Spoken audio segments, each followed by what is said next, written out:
fantasy star on our hands here, George. Here is the question with Jaden Daniels of the Washington Commanders. A lot of folks went into the fantasy season saying, hey, look, maybe this isn't Anthony Richardson, but it could be the next best thing. I'm here to tell you, I don't know. I'm sort of feeling like Daniels could be better than Anthony Richardson. I don't know if I'm going to go there yet, all right, but I think he's in the conversation, yeah. What did we hear at draft time? A lot of people wanted a quarterback who could move, right? You don't want the guy who's going to take 5-7 steps and throw the football anymore because you want that additional rushing yards. You know, you get 50, 60 yards, that's a touchdown, right? That's why Josh Allen is so valuable. Lamar Jackson is so valuable, right? You go up and down. Jalen Hurts. You go up and down here. I think Daniels is going to be a good quarterback. I think Washington got their guy, and he can throw the football too. We know McLaurin's a really good wide receiver. It may not be much else there. We'll see what McCaffrey can be. Luke McCaffrey can be there in time. But, you know, I do have hope for him. I think at season's end, he's going to be a quarterback one. It may be a low-end quarterback one, but a quarterback one nonetheless. Yeah, I was really impressed watching him in that game. All right, now Anthony Richardson, look, he's going to have a big year. He's going to have a big fantasy year. There's no question about it. I don't know about the long-term viability here. And look, give him credit. He hung in there with the Houston Texans. My fear for him, George, is that when you go back and you watch film, if you protect the deep ball against Richardson, he could hurt you with his legs. And that may be where all of his fantasy value is coming from. I cannot see him throwing 2 70-yard bombs like he did again. That should come in time, right? Practice time. I think he will get better here. I think Richardson's going to be fine. Does need to learn how to avoid hits. All right. Once again, that hit. Remember that hit from Tua last night? He initiated it. Slide. The rules are made for you not to get hit. Take advantage of them.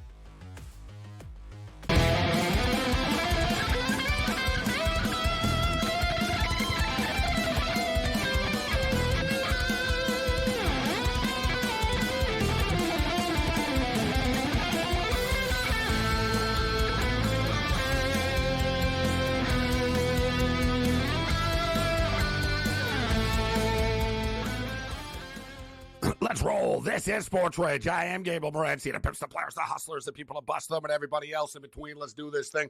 The Wicked Wednesday has begun. We've got a lot of stuff to unpack. It's hard to believe we're less than 24 hours away from the start of the college football semifinal round. And I know the ratings are going to be big for the game and people are going to watch, but is there any excitement in the air? Is there any, I can't wait, man, to see Notre Dame and Penn State. I can't wait for this game. What's going to happen? It's kind of like they're just sort of there, right? Like I said, I think people end up watching, but not a ton of excitement in the air. But there's been one tragedy after another to start the new year. From the tragic incident on Bourbon Street in New Orleans, and they moved the game. It kind of just. There was a black cloud. It was hard. It tainted the game in a sense, right? Just, a bunch of people just died the day before and you're playing football. It was very somber and, it's crazy. They just played football basically at the Rose Bowl last week and the Rose Bowl did not catch fire, although there was a fear that it was going to. And in fact, the Rose Bowl, pretty cool, is actually now it's a shelter in place for animals, for larger animals. Anyone who's been to the Rose Bowl knows you've got all that all that grass out there and all that space. Think about all these horses right now in Los Angeles, all the race horses and people's horses, etc. Right? They need to be evacuated. Horses are smart too. I saw a piece on this. The horses are all freaked out. Some of them are missing, but they think that the horses are all right. But the horses just sort of got freaked out and took off, and they're up. They're wandering around. They're going to find the horses eventually today. But all out chaos right now in Los Angeles. And I've got money on games and stuff, but it's hitting a neighborhood too that I lived in, like literally and figuratively. It's like blocks away right now from the Franklin area in Hollywood. Anybody that knows the area knows it's basically the tourist area of Hollywood. If you've ever been to L.A. before, like the Hollywood Bowl. The historic Hollywood Bowl at that. And the fires were not in Hollywood, right? This is unusual. Somebody set this fire tonight in Hollywood, right? Now you've got psychopaths coming out and, fanning the flames, literally and figuratively, it's all out chaos. You got a city of like 10 million people. I don't know. There's probably about 2 million psychopaths that live in Los Angeles area. And now they're just adding to it. Like Hollywood wasn't on fire before like that. The Hollywood Hills weren't. And it wasn't the wind and it wasn't this and that. The fire didn't jump the freeway. Somebody said it. So, like I said, it's all out chaos right now. You got to evacuate. If you're in the Hollywood area, you're probably not tuning into us right now. But if you are, our prayers, our thoughts are with you. It's a freaking inferno I see right now. And it's moving fast. Like, it's getting close, man, to Franklin Avenue. And it gets past Franklin Avenue. After that, it's Hollywood Boulevard. Like, you know, like people think about, you've seen it on TV, man. Man's Chinese Theater, all that stuff. Like, now here's another building just caught fire closer to the Hollywood Boulevard. Shout out to our boy Earl Skakel, who lives in West Hollywood. I believe he's still okay right now. It hasn't hit there. I know it was up in the hills, but there's no way in hell. I'll tell you right now, there's no way in hell that we're playing a football game in Los Angeles on Monday night. So let's spin it into something here from a sporting context. Number one, the Los Angeles Kings and the Calgary Flame game was canceled tonight. But to spin this into the National Football League, there really hasn't been that much line movement because of this. And, you know, if you get your bet in, they're not, you know, the bet is in. It's not going to matter if they change the venue. But if you're unaware of this, the NFL told both the Rams and the Vikings that if the game is not in Los Angeles on Monday, it will be played on Monday, but it'll be played in Glendale, Arizona, at the home of the Arizona Cardinals. And Arizona has hosted games before when teams on the West Coast were in need. I thought it was going to be Vegas. I figured, yeah, you know, move it to Vegas, put it in on Vegas on Monday night. Dude, this fire, there's 60-mile-an-hour winds. It's spreading. Now you got arsonists stepping up and in. There's $57 billion damage as of now. I'm amazed there hasn't been a more mass loss of life, and who knows what we're going to, you know, when it's all said and done. But so far, it's a miracle, only 2 pronounced deaths, and our thoughts with the families. But you can't be playing football. And the winds aren't going to let up until like Friday morning, Friday afternoon. So it's going to continue. And as I stated, you're going to have the added chaos of just the other stuff. And the air quality in the city is beyond terrible right now. Like, you can't be playing football. Like, I'm surprised they haven't just come out and announced it. My bet is, it's funny, I said this earlier in the day, and people were like, really? I was like, hey, you think you're playing football here? Turn on the news in L.A. right now. All right, you know, dude, the cops, the fire, like, you can't be playing football. There's no football game going on. Hell, football, I got to wonder about the Olympics. I'm being serious. And I know I'm not making light of it, you know, sports, and there's life and death and all this, but I'm just being real. But, you know, forget about playing a football game on Monday night in Los Angeles. I'm wondering about how the hell they're going to be ready for the Olympics in 4 years. Like, they're going to have to rebuild a lot of stuff. Like, the city's, like, burnt to the ground. Thing is, L.A. is so massive, so there's different parts, and there's parts that are untouched, but this is, like, seriously bad right now. So the point spread really hasn't moved, and I think this is a byproduct of the fact that people really don't give the Los Angeles Rams or the Chargers that much of a home field advantage to begin with. People don't really give any NFL team that much of a home field advantage to begin with. It used to be 3 points, right? It used to be standard, right? Yeah, you had 3 points for home field, right? And now odds makers, some will say, you know, they add 1.5 generally. So here you go. You got a Minnesota -1 right now, right? And it was -2. There was 2.5, but it basically opened up at 2 after the Vikings debacle against the Lions. And now it's down to Minnesota -1. And like I said, this game would be played in Arizona on the home field of the Arizona Cardinals and not at SoFi Stadium. I think some Ram fans would make the trip. I think Viking fans would have been more eager if they didn't get their ass handed to them last week. What Viking fans going to be all gung-ho to travel right now after watching Sam Darnold play football? So something, you know, like I said, we'll get the opinions. We've got some sharp football bettors on the program tonight. Brady Cannon in the house, who gave us a golf winner last week with Hideki Matsuyama. Brady Cannon in the house with us this evening. Paul Bovey throws it down with us. Ian Cameron, a.k.a. Babano. So we'll get. I look forward to Brady's thoughts on the location change. And as I stated, if there's one team, like there's a few teams, like a cold weather team has sort of a home field advantage. There'd be a few teams to be like, oh, the game's not in Philadelphia anymore. It's it's on a neutral field. Maybe it would affect it a little bit more. But as I stated, I don't think the odds makers have a lot of respect for the Los Angeles Rams home field to begin with. I got to wonder, though, about the Rams practice. And I've been trying to find it. I'm trying to find some information about the Rams. The Rams do practice in Woodland Hills. And I don't really think they've been affected too much. And where the stadium is, for the record, the stadium is fine. It's in Inglewood. There ain't no trees. The only trees in Inglewood are being smoked. Mota. Right? There ain't no trees. It's concrete, man. All right? It's Inglewood, California. So Inglewood's not on fire, but the rest of the city is. They're going to play this game in Arizona.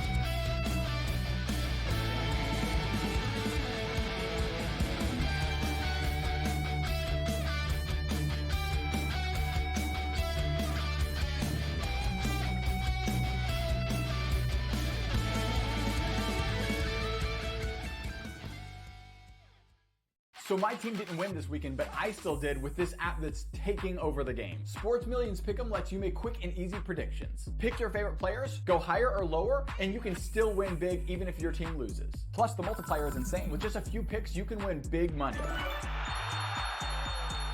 So get on it. They've got a welcome bonus to help you start off your winning streak.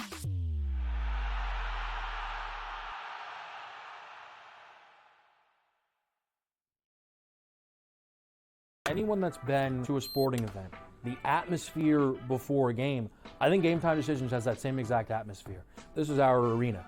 This is what we do. There is going to be an energy to Game Time Decisions that you will feel night in and night out. The excitement you get when you lock your bets in, when you're figuring out what you want to do, we can zone in on the biggest games each night. I want this to be the place that people come to before the games start so they feel as ready as possible to lock in their cards. We are going to hit every single one of those markets that you need to know about. We're going to go through every single thing, and I've got a great team behind me that's going to help me get the job done. There is not going to be a better place, I promise you, than Game Time Decisions to get that new information, react to it, and be able to then bet accordingly. We will have everything at our disposal, and we will use that to our advantage.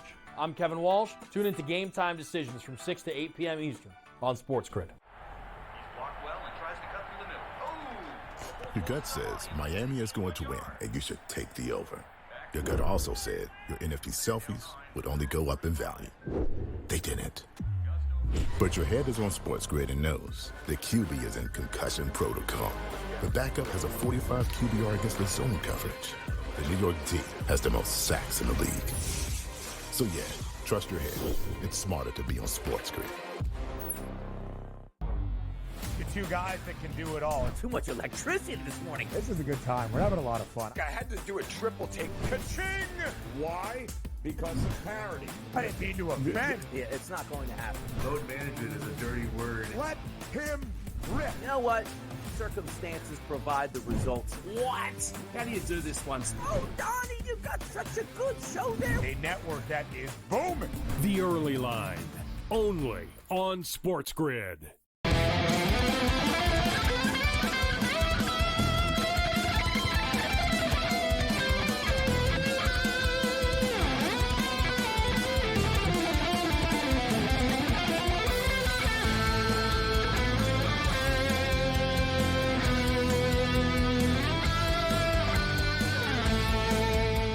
This is SportsRage. I am Gabriel Morency, the Pittsburgh players, the hustlers, the people, the busters, but everybody else in between. SportsGrid radio and television networks.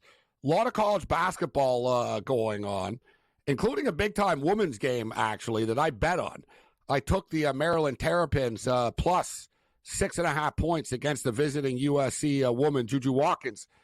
I thought USC was a little bit overpriced because of Watkins. She's a superstar player. She's awesome. She scores 1 million points a game. But I didn't think they should be laying 6.5. Very similar to the men.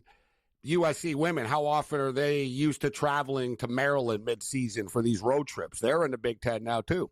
So we got a close game, too. It's 58-58 right now. And I start off with that because we're watching, even though we got these games going on right now, I've got it on KTLA, watching LA burn to the ground. And it's hard to watch.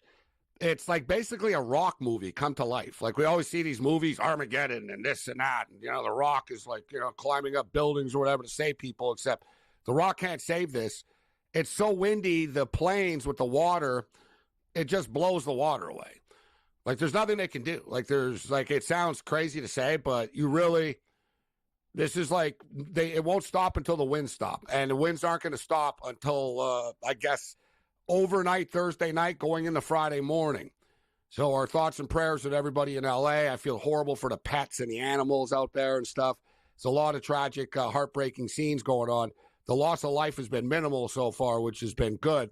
And we don't want to make light of anything, but we are a sports show. So to put it in sport context, the Kings and Flames game got postponed tonight, and obviously so. And the NFL sent out a memo earlier in the day, and they told the teams that they're going to play on Monday, but it would be in Arizona if LA is unable to host. And anybody that's watching the news in LA, they're unable to host. Like Hollywood's on fire right now. And I know, the game is Monday only, but the streets are closed, like schools are closed. You're going to have like 100,000 homeless people suddenly. You can't be playing football in a couple of days here. Like I said, I don't even know if they're going to get ready for the damn Olympics in 2028 after this. But the point spread is at 1. Let's bring in Brady Cannon and Cam Stewart. Brady, I'll start with you. I want to start off with the golf and the TGL and stuff, but I don't know. Start off with the football right now since, it sort of organically worked its way out this way. The point spread really hasn't moved, and I'm all caught up in this. I've lived in LA. I love the city, and it's tearing me up watching this. But at the same point in time today, when I knew before they even announced all this stuff, I was like, they're not going to play. And me and Donnie Rightside were talking online, and we thought it would be Vegas. So we're like, I don't know, we assume they'll move the game to Vegas on Monday, but I was wondering about a point spread move and stuff. I see the Vikings are -1 right now, Brady. But, like I've been saying, I imagine the odds makers don't put a lot of respect into the LA home field advantage to begin with, which I don't really know if is fair or not because the Rams sell a lot of tickets and fill the stadium up. But what are your thoughts on the potential move? Does it change your mind as far as this football game? Not to mention, what about the Rams players getting to practice and their city's on fire right now? It has to affect some of them in some way. What are your thoughts? Yeah, there's a lot of different ways you can look at it, I think, Gabe. It's certainly a distraction. It takes players out of their normal routine. This is kind of a wrench in the system. They're not used to, obviously, anything happening like this. If they have to uproot and travel to another city, that's another distraction. I think you're right about the odds makers not giving a whole lot of weight to SoFi Stadium. They probably give a little bit more to the Rams than they do the Chargers. I think the Rams get better support there, and especially when the Rams are winning. And, a playoff game, maybe you add a full point, probably at least a half point. You mentioned it earlier, the standard number nowadays is probably 1.5 points. Some stadiums probably get 2 or 3 points, depending on time of the year, situation like that. There's a couple of them, the Chiefs, actually the Minnesota Vikings is a very strong home field advantage. Into November, December, January, Lambeau Field for sure. And the Seahawks is still pretty powerful. But, one advantage here, well, all that distraction and things going not the Rams' way, I don't think it's a bad thing if they do move to Arizona because they're very familiar with that stadium. They're very familiar with that road trip. That's a division game. So if they're only getting a half point or so for being at home, maybe it's the same in being in Arizona because they're probably going to have a similar amount of fans, maybe a little bit less. But the familiarity with that road trip and that stadium is certainly better than it is for Minnesota. My thought process is just I do like the Rams in this game, but I'm wondering about this. Like I was trying to find some information about their practice, and the fire wasn't in Woodland Hills where they practice at least. But I know the air quality is terrible. And if you're the Minnesota Vikings, it doesn't really change much. Like you're the Vikings, you're in Minneapolis right now preparing for a football game. You're going on the road no matter what. right? So it's like, well, to go to LA or Phoenix, who cares? Whatever. We're playing on the road on Monday. We don't even think about it because it doesn't matter. We'll tell you when you get on the plane, type of deal, right? Who cares where we're playing? We're going on the road. If you're the Rams, it does change things up a little bit. Because I was going to say, well, that was my thought, Cam. I'm like, well, they both have to play in the same circumstance, but they don't really. Because Minnesota is just going to travel to either L.A. or Phoenix. L.A. is the one that, let's be real, and I'm just saying this because I like the Rams, but I'm like, damn, are they practicing normally here? When are they going to leave for Arizona? Does this turn into just sort of a road trip? But if there's a coach, Cam, and everybody tuning in, if there's a coach that can handle this, I got to believe in Sean McVay as well. I agree, and they will be prepared. McVay will have them prepared. But you're absolutely right, Gabe. Like, you look at the tragedy in the situation. They're using the Rose Bowl as a horse sanctuary and an animal sanctuary now. Think about all the people around, facilities, practice facilities. It's obviously going to get them off their rhythm. But football players, this is the one team I think that can handle it, and I think they're going to be okay.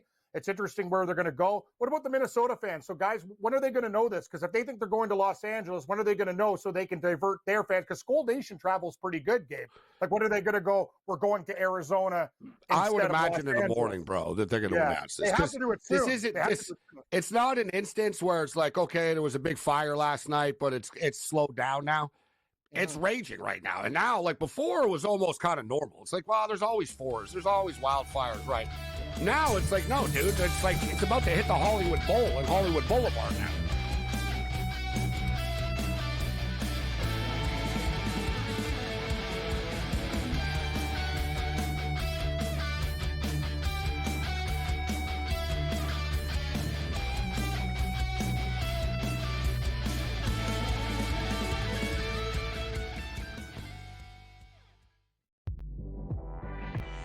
Jimmy Butler wants to leave because Jimmy Butler knows that Riles isn't going to pay him, and he wants to get paid. Simply put, if they would have given Jimmy Butler this contract extension in the summer when he asked, this wouldn't be happening. But Riles did it, and Riles wanted him to play. So now he's disgruntled because he wants out. Betting above the rim, only on SportsGrid. The Bostonian versus the Book. I remember one time, I don't know if Kenny will remember this, I said put 100 on, I think I left it on a text, put 100 on this horse that won, and then Kenny called me back later and goes, hey, I never got the text. And I'm like, no. Oh yeah. Remember that, Kenny? I would never stiff anybody. He texted me as they're loading into the gate, maybe, like it's too late. The Bostonian versus the Book. Statement from Giants president John Mara. Joe Shane and Brian Daboll will continue in their respective roles with the organization. As disappointing as the results of the season have been, Steve Tisch and I remain confident in the process that Joe and Brian have implemented. The Giants, an absolute train wreck, and I love it. The Early Line, only on SportsGrid. Just 3 games left in this historic college football season. Thursday, Notre Dame. Notre Dame is definitely one of the top teams in the nation. Clash with Penn State. Friday, Ohio State looks to slow down the Horns, with the Buckeyes favored to top Texas. You know what I see? 2 similar plays. Jackpot. Jerry.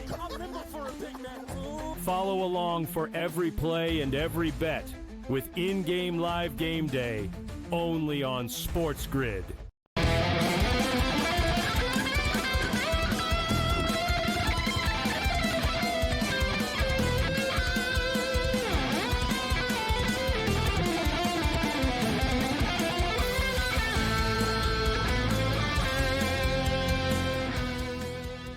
This is SportsRage. I am Morency, the Pips, the Players, the Hustlers, the people of Boston, and everybody else in between. A lot of stuff to break down. We've got, there was a big-time NBA game tonight. In fact, it was the biggest NBA game in regular season history. Literally and figuratively. It's pretty crazy that Cleveland and Oklahoma City were the ones to do it, but there was never a game in NBA history before where a team was on a 15-game win streak and a 10-game win streak. There's never been a game when both teams had an 850 better winning percentage. There's never been a game where both teams with 30 wins and less than 5, whatever. Like, I could go on. Like, they said all kinds of, like, numbers. We took the Cavaliers tonight, and it lived up to the hype, 129, 122. We got lucky with a money line play on NC State over Notre Dame, 66-65. We'll take it. 1-point win. And speaking of Notre Dame, they're playing tomorrow. All right, so let's keep this thing rolling because time always flies with Brady. NFL football, Brady. What do you like this weekend? Before we get we'll hit the golf on the other side, let's talk NFL now. Chargers, Texans, Steelers, Ravens, Bills, Broncos, Packers, Eagles, the Sunday nighter with the Commanders and the Buccaneers, and, of course, the Monday nighter that we've been talking about. What catches your eye the most? Couple things that, I should preface beforehand when you get into the playoffs. First of all, we know, what is this, technically week 19. By this time of the year, the odds makers are extremely sharp with these lines. These power ratings have been, honed with a fine-tooth comb here. I mean, they're about as sharp as they can get at this point, and I think it's hard to find an edge just from a standard point spread. Now, that being said, when you have a line that you figure is so good, when you tweak it by 6, 7, 8 points with a teaser, I think that becomes even more advantageous than it might in the regular season. Okay, so there's that angle. Second of all, when we get into the playoffs, especially the wild card round and the divisional round, it's not necessarily about thinking who will cover, but just picking who will win the game. The point spread matters even less when we get into the postseason. In the regular season, the team that wins the game covers the spread over 80% of the time, meaning underdogs, when they cover, they win outright, and when favorites win, they cover. It's over 80% in the regular season. I want to say 82, 83% of the time. In the wild card round, it's all the way up to about 88% of the time. So if you can just pick who's going to win these games, you're probably going to have a few winners against the spread. I think the Commanders are a real shot to win outright as a dog. I think if there's one team that's going to cover but not win, it might be Denver. I do think Buffalo will win that game, not necessarily by margin. Denver's played an extremely weak schedule all year long, but that defense is pretty darn legit. And I did all these teams in teasers. I think you can tease the Rams or the Vikings either way, as long as you're getting to the other side of 7 and a hook or better. Pick your poison as far as how many points you want to tease it with. But I think you can go either way on that one. And I think the Packers have a shot. As odd as it might sound, the Eagles look like a juggernaut. They've been off their game the last few weeks because, hey, Kenny Pickett's been in there. It hasn't been Jalen Hurts. We expect to see Hurts back. And I know they're really, really good. But I think the Packers might not win, but I think they're probably another dog that could possibly stay within the number and still suffer a loss. Yeah, you read my mind, actually, because I was going to ask you who's a bigger underdog besides the Commanders that you think could compete. And I've been saying the same thing. Jalen Hurts hasn't played. It'll be going on about 3 weeks, right? So he's still in the protocol. I saw he was on the practice field today. We know he's going to play. But if you can contain and shut down, just sort of contain, he's going to pop a few, but Saquon Barkley early, force Jalen Hurts to throw the football and beat you, right? Mm-hmm. Force him to throw the football and beat you. My question is, they don't have Christian Watson. This Packers offense has been inconsistent. Matt LaFleur's been a little off his game as well. I mean, even last week, he got Christian Watson hurt for nothing and pretty much a meaningless game for them. And, Jordan Love said, I lost all feeling in my hand. Love's never been in a full rhythm this year. He had little pockets of it. But I'm with you, Brady. That 4.5 is tempting. They either lose by 10 or they win the game outright type of deal, like you were saying almost. But yeah, that's the one that I'm trying to talk myself into. And what about the Steelers? Gabe, if you just look at power ratings, the Packers are like, second or third in this tournament. Their power rating has really increased as of late. As far as the Steelers, I can't get there. The number's inflated, but I don't really want to get in front of it. If you made me play it, I'd probably take the points, but I'm not. If anything, I'm going to tease that one 10 points all the way down to a pick-up. And I can't help but think about Steelers plus 17.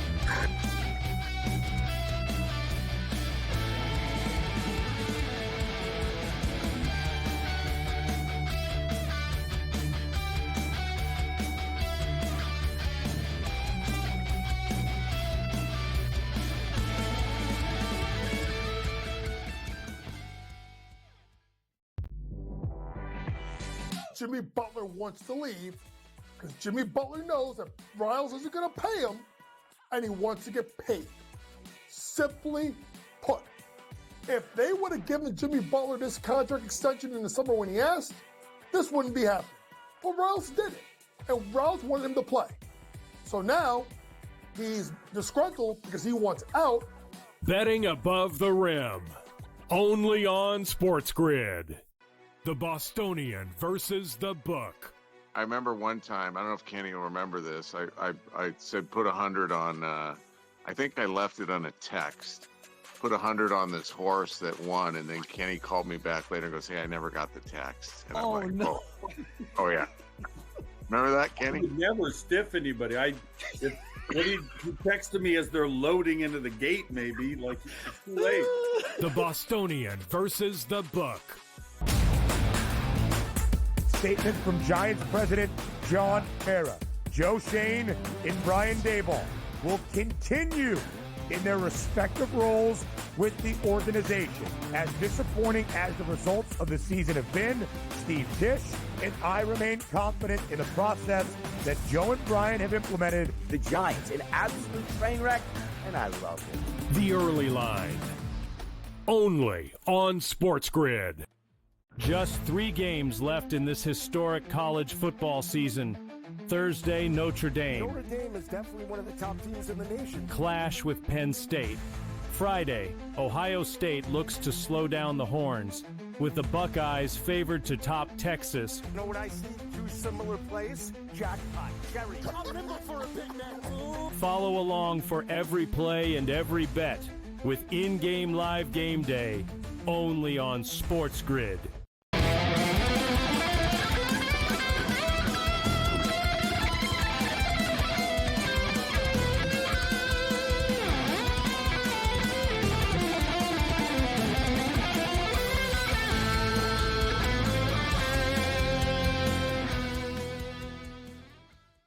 This is SportsRage. I'm Morency, SportsGrid Radio and Television Network, Sirius XM Channel 159.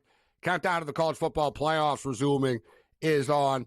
And last week we told you, we gave you, it wasn't great money, but it won. It was plus 125, but it was, what was the lowest scoring college football playoff game going to be of the weekend, of the week, whatever, the New Year's Day, the 4 of them. We said Notre Dame. And it easily was Notre Dame. And I mean, you know, there's, like Brady said, at this time of the year, it's like the Super Bowl, Brady, with the props. Like, they kind of have it figured out by then. You know what I mean? They're not like everything. There's one reception added on top. Oh, he catches 5.5 a game, make it 6.5. Right? So there's no value at this time of the year. Point spreads are bang on. I agree with you as far as the teasers are concerned. Suddenly the teasers really do come into play.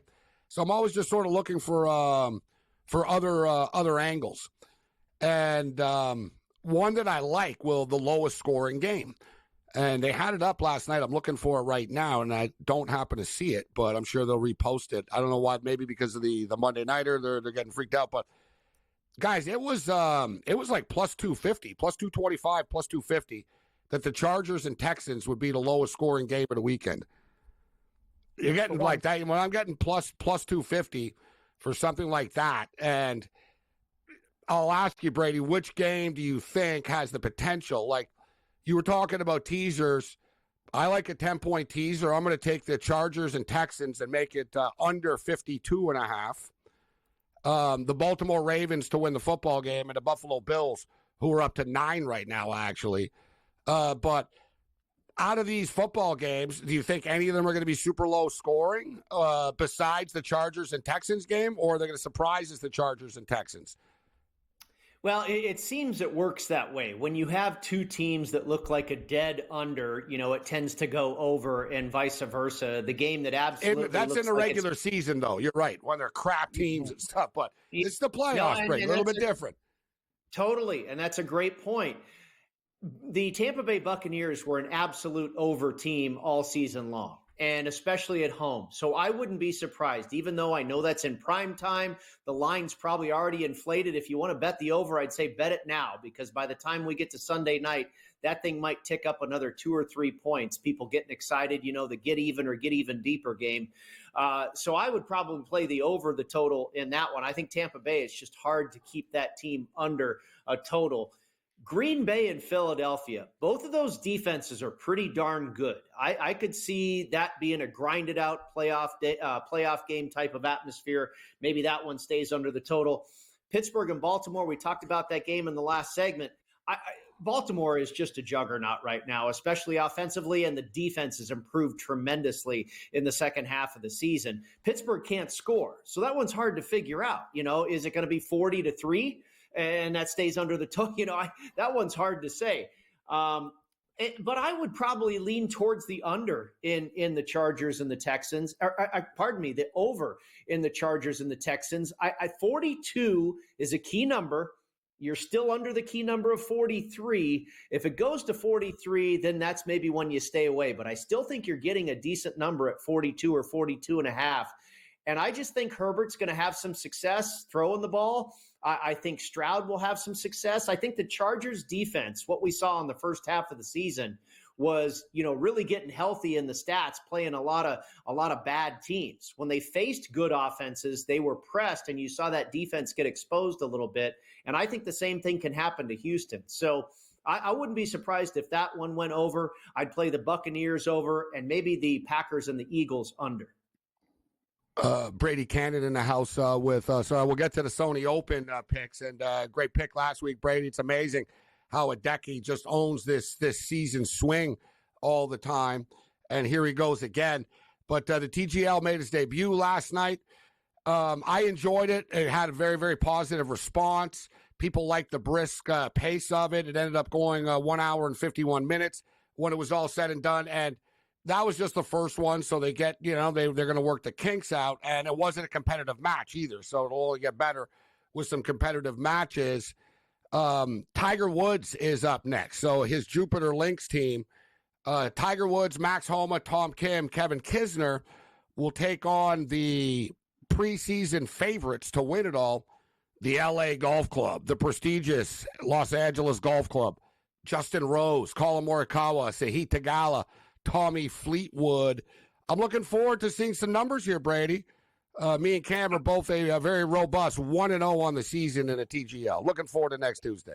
Crushed it. Yeah, a winner with the Bay Area Club, where I grew up, the Bay Area. I love you guys jumping on that side, and that was a pretty much a no-sweat. Hey, their value, right Brady, there. at plus 500 to win it all. It already fell to plus 350, but it caught my eye. I said it the night before it started. I said, man, this Bay Area team plus 500, very good number. I don't want to bet against Ludwig Oberg, man. That guy is awesome. Boy, he's my new favorite player, has been for about a year now. Just love watching this guy.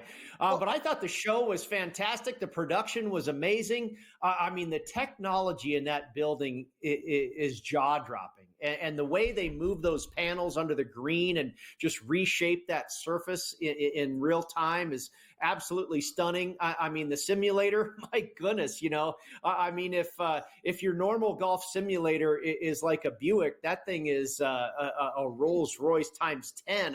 My goodness, was that incredible? And just the building itself, it took less than 2 years to build that thing. And no, I think so far so good. Their debut program, I thought they hit a home run, and like you're alluding to, I think it's only going to get better. They'll work out the kinks, and I think this could be. And on a Tuesday night when nothing's going on, it's a great show. The perfect night for them, right? Tuesdays gives them time to get home after the tournament. It's in Florida, a lot of them live, and it gets time to go on Thursdays. So there's a lot to like about it. All right, Sony Open. Who are you looking at this week, Brady? Took a six-pack, back to the six-pack, guys. Maverick McNeely at 29-1. Guy's been red hot as of late. Just recently got his first tour win. Taylor Pendrith, the Canadian, 35-1. Also recently got his first tour win. And Harry Hall, another guy who this last summer got his first tour win. UNLV Rebel golfer, got him at 50-1. And then Tom Hoagie at 60-1. Cameron Davis at 63-1. And Thomas Dietrich at 80-1.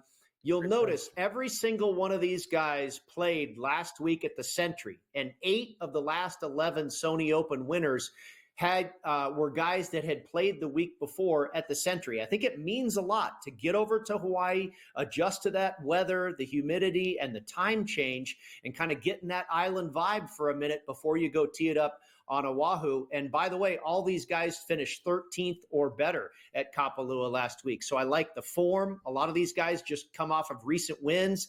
I mean, the confidence seems to be building. And all these guys that have won for the first time, McNeely, Pendrith, Hall, Dietrich looks like he's about to win any minute. It just looks like these guys are about to explode. And Cam, I know you can relate to this. Last week, the field was absolutely star-studded. This feels like this week is loaded with tier 2 guys. Yeah, you're absolutely right. And Brady, I have every one of your guys on your board in some kind of category. Top 10, 20, first round leader. Gabe, I'm going to tell you, Thomas Dietrich too, if there's a vote among people in the golf world, he's probably the best player not to win. Like this guy, I watch this guy in Europe, 2nd, 3rd, 4th. Like, it's amazing to me how he can't close the door. And he's just, once he does, it's going to be like, remember Scheffler? Remember Scheffler when he started? I remember I told my girlfriend we were watching, I go, this guy's second. The minute he broke through, there was a switch, and then he became the best player in the world. It could happen, and he has the skill set. That is a crazy number for him, and I'm on Maverick McNeely, too, as my chalk. Him or Tom Kim, I picked McNeely, Brady. So good luck to you, and hopefully we can win. I only got 25 to 1. 29 is a very good number for him. Who should great course for his eye. Yeah, let's get another winner, man. Let's stay hot here. We closed out 2024 with Scotty Scheffler, a very short price. Hey, money's money. They all count. Now we kick off 25 with Matsuyama. Let's keep it rolling, Stuart. Great bet. I'm looking at Corey Connors, guys. How about this? Yes. Each way, top 8, plus 1,600. Yeah, talk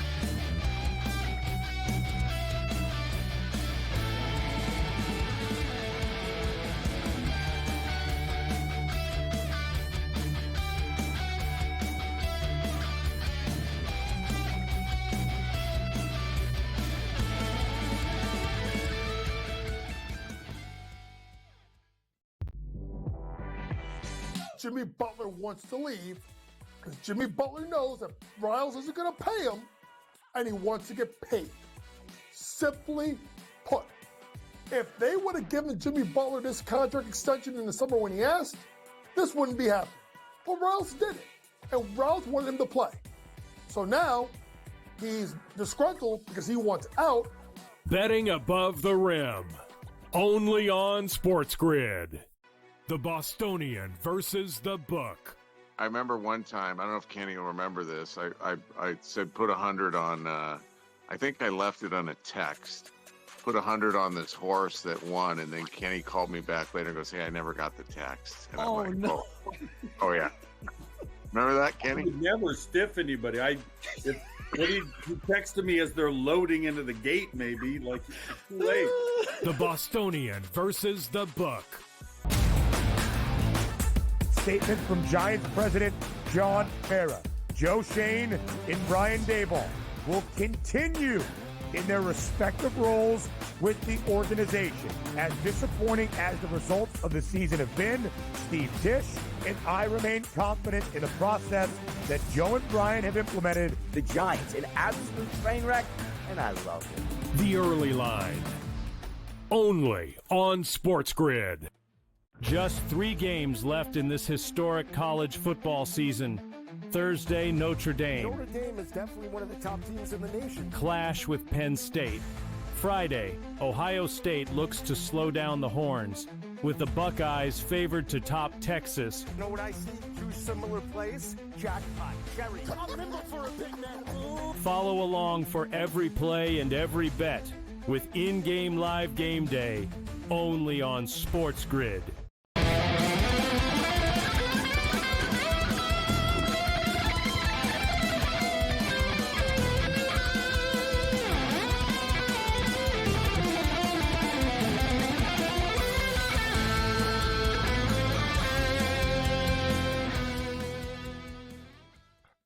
This is SportsRage. I am Gabriel Morency, the pitch, the players, the hustlers, the people that bust them, and everybody else in between. Thanks to Brady Cannon for joining us on the show.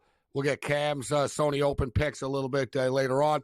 Speaking of the big fire, Kawhi Leonard, of course, just came back to the Los Angeles Clippers, but he's not playing tonight because of his house. And it would be unbelievable, too, because he actually left the Toronto Raptors. He's never going to win another championship game. Leaves the Raptors to build this dream house, and now I think it might be on fire.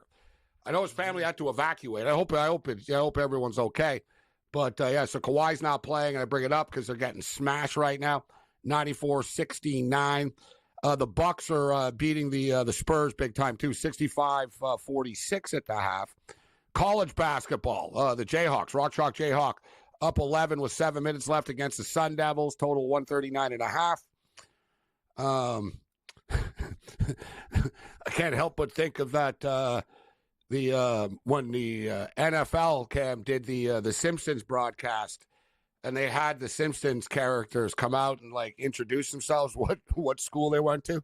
Krusty the Clown, Clown College, Arizona State. Oh, yeah, that was the best. That was the best. Right. Krusty the Clown, Clown College, Arizona State University. That was awesome.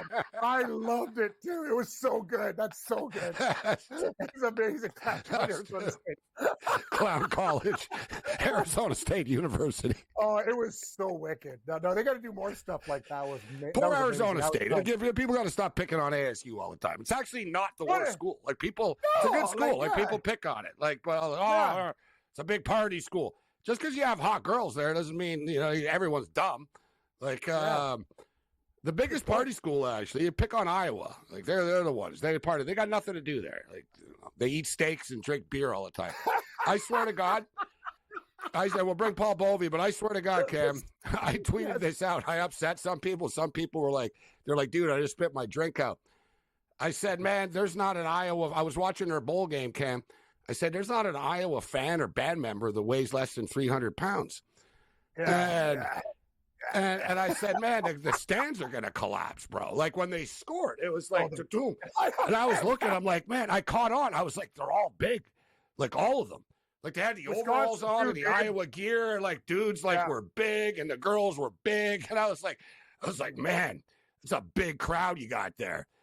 Joey Odessa cranked in and goes, yeah, bro, they're eating like a lot of steroid steaks out there or something, Big time. Big steroid steaks. You got dairy, put on the weight with whole milk, beer, like Wisconsin, those guys too. When I'm in Vegas and I see the Wisconsin guy and the windbreaker come, it's party time. He's ready to drink. Some souped up corn, bad corn. Zach in St. Louis says. Bad corn. Paul Bovey. Paul Bovey steps up in it. How you doing, Paul? Yeah, good. Can I have an order of butter with a piece of bread on the side? And by the way, okay, since you guys brought up the rafters, so I made my way through 15-degree weather the other night to Scotia Arena for that Bucks game. And hey, I laid 6.5 early on. I said, wow, this is great. And then I took back 15. Let me tell you something. It wasn't enough. Okay, I thought I got this huge middle. But the rafters are the rafters. Hey, I wasn't here for 2019, but unfortunately, I didn't go to the wedding. I went to the funeral. But anyway, it was fun. They're not covering anymore. Was that your first Raptor? Yeah, it was good before. Is that your first Raptor game, Paul? In Scotia, in the arena in yes. Toronto? It's a nice arena. It's a good vibe, but in the arena and stuff, like at least the court and stuff, like they suck now, but it is one of my favorite places. When they're good, it's really rocking. There. Listen, I got first row seats behind courtside for $200 a piece. You can't beat that. I mean, Madison Square Garden. I think they're playing in the Garden tomorrow night, or maybe tonight. I don't know. Tonight. But, those the Knicks won 112-98. Okay, 112-98. Knicks won 800 to 1,000. Yeah, I didn't even. I just figured the Knicks would just run them out of the building, but especially off a loss. But anyway, it was a fun time. I have no gripes about it. It was worth the price of admission. Paul, you're a real estate maven, and you've lived all over the place. What do you think of these LA fires, man? It's just they're raging. Now some psychopath set a fire in the Hollywood Hills. It wasn't on fire. They're saying it was deliberately set tonight. Now Hollywood's on fire and blazing. It just doesn't stop at. They're going to play the game in Arizona. I don't know what your thoughts are as far as what does it change if you like the Rams? Like I said, I like the Rams in this game, but does it change? What do you think it changes? What do you think of what's going on in LA right now? Look, I think it's heartbreaking because besides the homes that people are going to lose, it's the memories. You walk outside and you realize, well, I lost my house and maybe I could rebuild. And some of these people clearly can. They have enough money. But then you things that you've cherished your entire life are just gone. And it's scary. What I'm seeing right now is absolutely scary, considering I live there and pass through a lot of these neighborhoods. But, hopefully these people will recover and things will get back to normal. But it'll take quite some time. Yeah, like you said, it hit the Malibu. Like you said, it hits more, too, if you've lived somewhere and you see it. Like, I'm seeing the area right now that I lived in Hollywood. I'm like, dear God, like, I've walked down this street now. Like, it's like, it looks like a war zone here. $57 billion in damage so far. That's just so far. And that's just what we know. Now, as far as they canceled the hockey game there tonight, the Kings and the Flames. But as far as the football game is concerned, Paul, does it change your opinion at all on this football game if it's played in Arizona?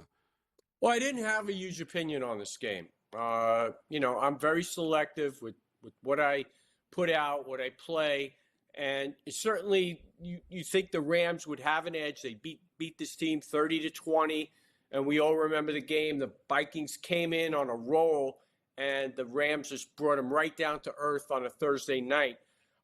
But still, do you throw the towel in on Sam Darnold? I mean, that was an epic failure on Sunday night. And I know for me, I had a beautiful teaser set up, huge money on each side, Detroit +5 and Minnesota +9. And I was looking forward to grabbing them both, and it didn't work out. And it was just awful football. But you wonder if the Rams can guard these receivers, because I've watched the Rams this entire year and they haven't impressed me. Now, Kupp and Nakua did go off in that game, so we'll see what happens. More with Paul on the other side. We'll get into the college football playoff.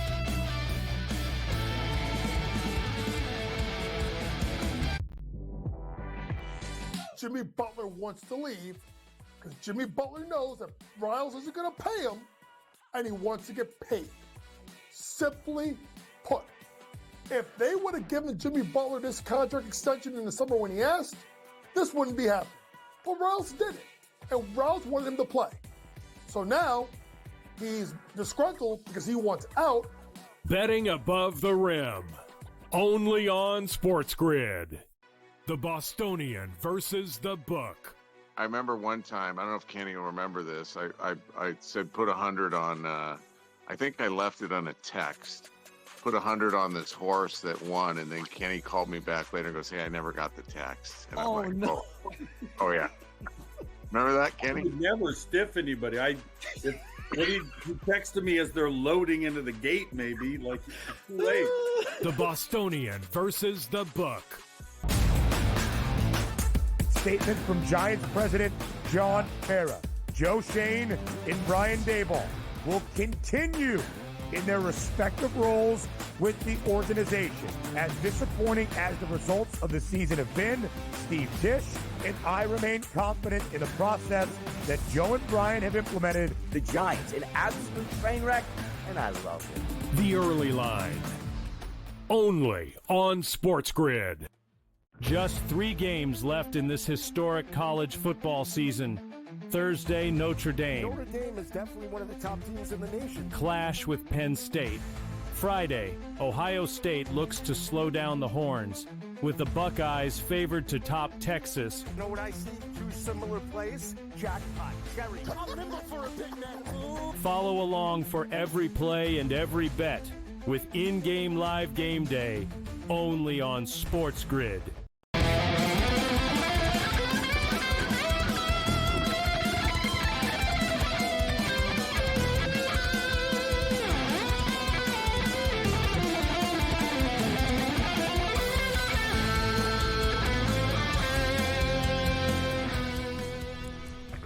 Let's roll. This is SportsRage. I am Gabriel Morency, the Pittsburgh players, the hustlers, the people that bust them, and everybody else in between.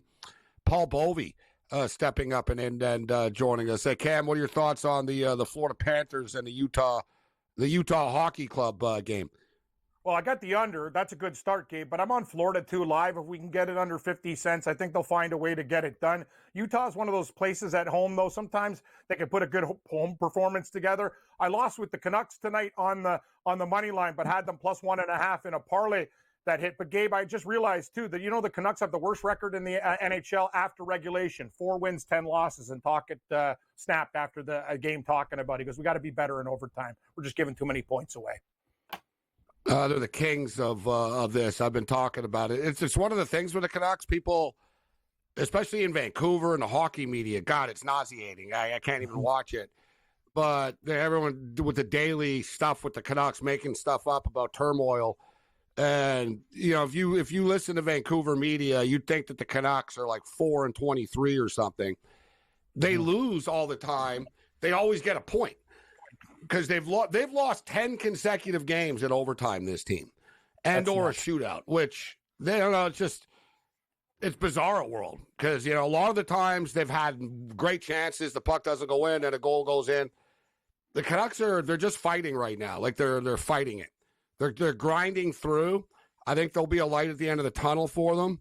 They're extremely beat up. This team right now, they're still shorthanded. Patterson hasn't played well like 5-6 games. Like Tom Wilson got in Miller's face, and Miller played a very aggressive, tough game, and that's good for Vancouver. He played actually one of his better games. Didn't show on the score sheet, but he looks like he's getting better all the time. I agree with you, Gabe. They're underachieving right now. They'll be fine. I'll get back to the Canucks later. We got Paul Bovey with us. So, Paul, NFL football, my Buffalo Bills. This is a football game I know you've got circled on your card. The Buffalo Bills hosting the Denver Broncos Sunday afternoon. And, I'm thinking there could be some points in this football game that the Buffalo Bills, people talk about Denver's defense and all right, Patrick Surtain's a good cornerback, but it's a little bit smoke and mirrors. Like they also haven't played a lot of elite quarterbacks and teams. And we've seen teams go up and down the field on them when they have. And Buffalo, I think Buffalo with past failures, Paul, they're going to be an angry team. Like, I love the Bills minus 4.5 in the first half. I think the Bills are going to just ambush these guys early. And I don't think they really take the pedal off the metal. I think they're going to end up winning 37, 20, 34, 13. Or is it 30, 34, 17 type thing. I think the game could get into the 50s. And wouldn't surprise me if it really opened up and Denver scored some points and even backdoored it. But I know you're looking at the total of this game. I do like the over of this one. I do like the over. Gabe, look, Buffalo Bills, they come in very healthy. Bernard is back in. Milano's back in. Taron Johnson. But their defense has been shaky. In the last 9 games, they've given up 20 plus, I believe, 7 times. One of those times that they did not was against the Jets, and the Jets actually did move the ball. They just couldn't. They were the Jets, and they couldn't get in the end zone. And they did this before also against the Rams, managed to score only 9 points and never punt. But that's the Jets. On the other side, you look at Denver, and you have a team, they gave up 284 to Justin Herbert. They gave up over 400 to Joe Burrow. And they gave up over 400 to Jameis Winston. That's collectively 1,200 yards through the air. So Patrick Surtain or no Patrick Surtain, somehow they're allowing teams to pass the football. So I checked the weather. The weather is, unlike today and yesterday, is going to be manageable. It will actually get to the freezing mark at around 30 degrees, moderate winds. Buffalo's defense has not been great. You can go back to that Miami game where Tua passed him silly. You can run the ball against them. Same with Denver. So I think 47 is fairly priced here. And I think, as you said, these teams could get into the 50s. I think one player prop, too, that would be worth a look in this football game is Bo Nix rushing yards. Bo Nix is going to take off here. It's a playoff game. Something to remember, guys. Quarterbacks always run more in the playoffs. And the Bills, this the one thing. It's favorable. It's a favorable matchup for the Buffalo Bills in the sense that their weakness really is the ground. If you can run the ball on the Bills, you can beat them. Denver don't run the football. That's why I think Bo Nix will be the only one that will.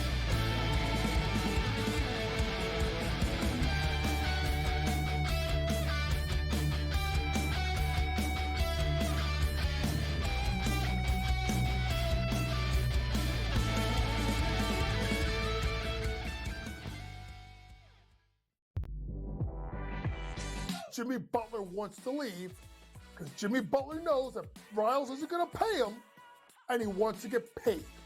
Simply put, if they would have given Jimmy Butler this contract extension in the summer when he asked, this wouldn't be happening. But Riles did it, and Riles wanted him to play. So now he's disgruntled because he wants out. Betting above the rim, only on SportsGrid. The Bostonian versus the Book. I remember one time, I don't know if Kenny will remember this. I said put 100 on, I think I left it on a text.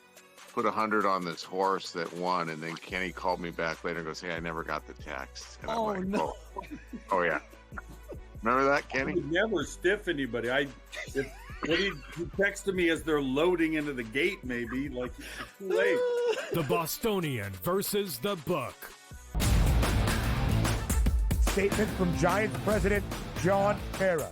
Joe Shane and Brian Daboll will continue in their respective roles with the organization. As disappointing as the results of the season have been, Steve Tisch and I remain confident in the process that Joe and Brian have implemented. The Giants, an absolute train wreck, and I love it. The Early Line, only on SportsGrid. Just 3 games left in this historic college football season. Thursday, Notre Dame. Notre Dame is definitely one of the top teams in the nation. Clash with Penn State. Friday, Ohio State looks to slow down the Horns, with the Buckeyes favored to top Texas. You know what I see? 2 similar plays. Jackpot. Cherry. For a big man. Follow along for every play and every bet with in-game live game day, only on SportsGrid.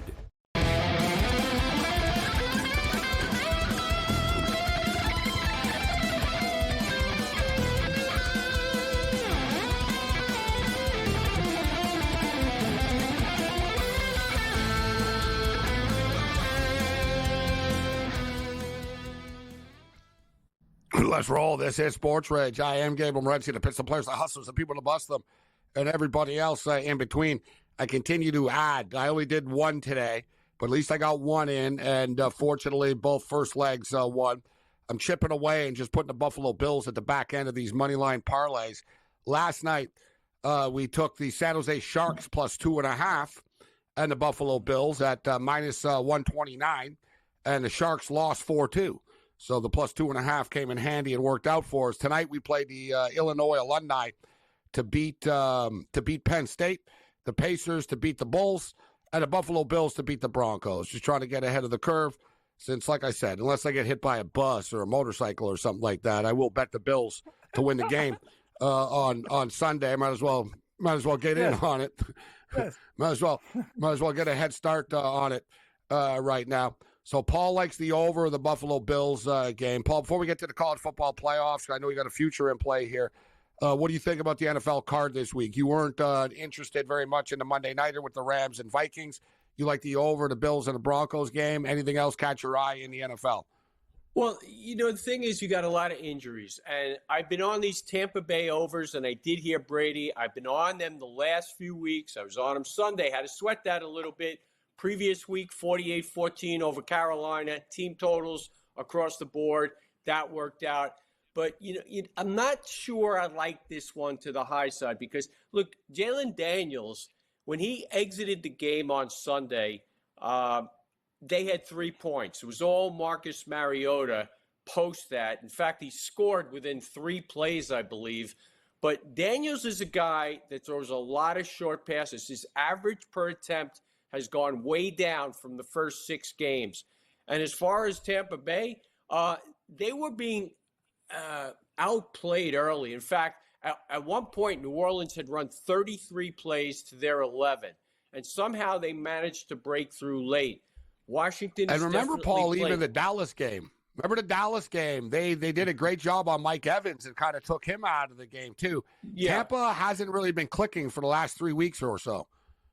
That's true. Now, you've got numerous injuries on the defensive side of the ball. And one thing I pointed out last week, that when Jamal Dean is out, opposing quarterbacks have gone off. In fact, Lamar Jackson had a 158-1 rating when he was out of the game. Purdy was at a 119. All quarterbacks, when Jamal Dean is out, excel. He's questionable this week. Winfield may be out. You got a couple other guys that are questionable. And this is a game where you really have to watch the injury list when it comes out on Friday, because there's a lot of limited practices, and limited practices may mean scratches, or a known scratch by Friday afternoon, or they'll eventually get to a full practice and you'll have to assume at that point they're going to play. So this is a stand back, and I'll wait on this one. And I could go one way or the other, but I think the number is definitely fairly priced at this point. I heard you mention the Chargers, and I think that one, you got Nico Collins in the lineup. And as you know, Houston lost a couple players. Robert Woods right now is the other receiver, along with John Mechie.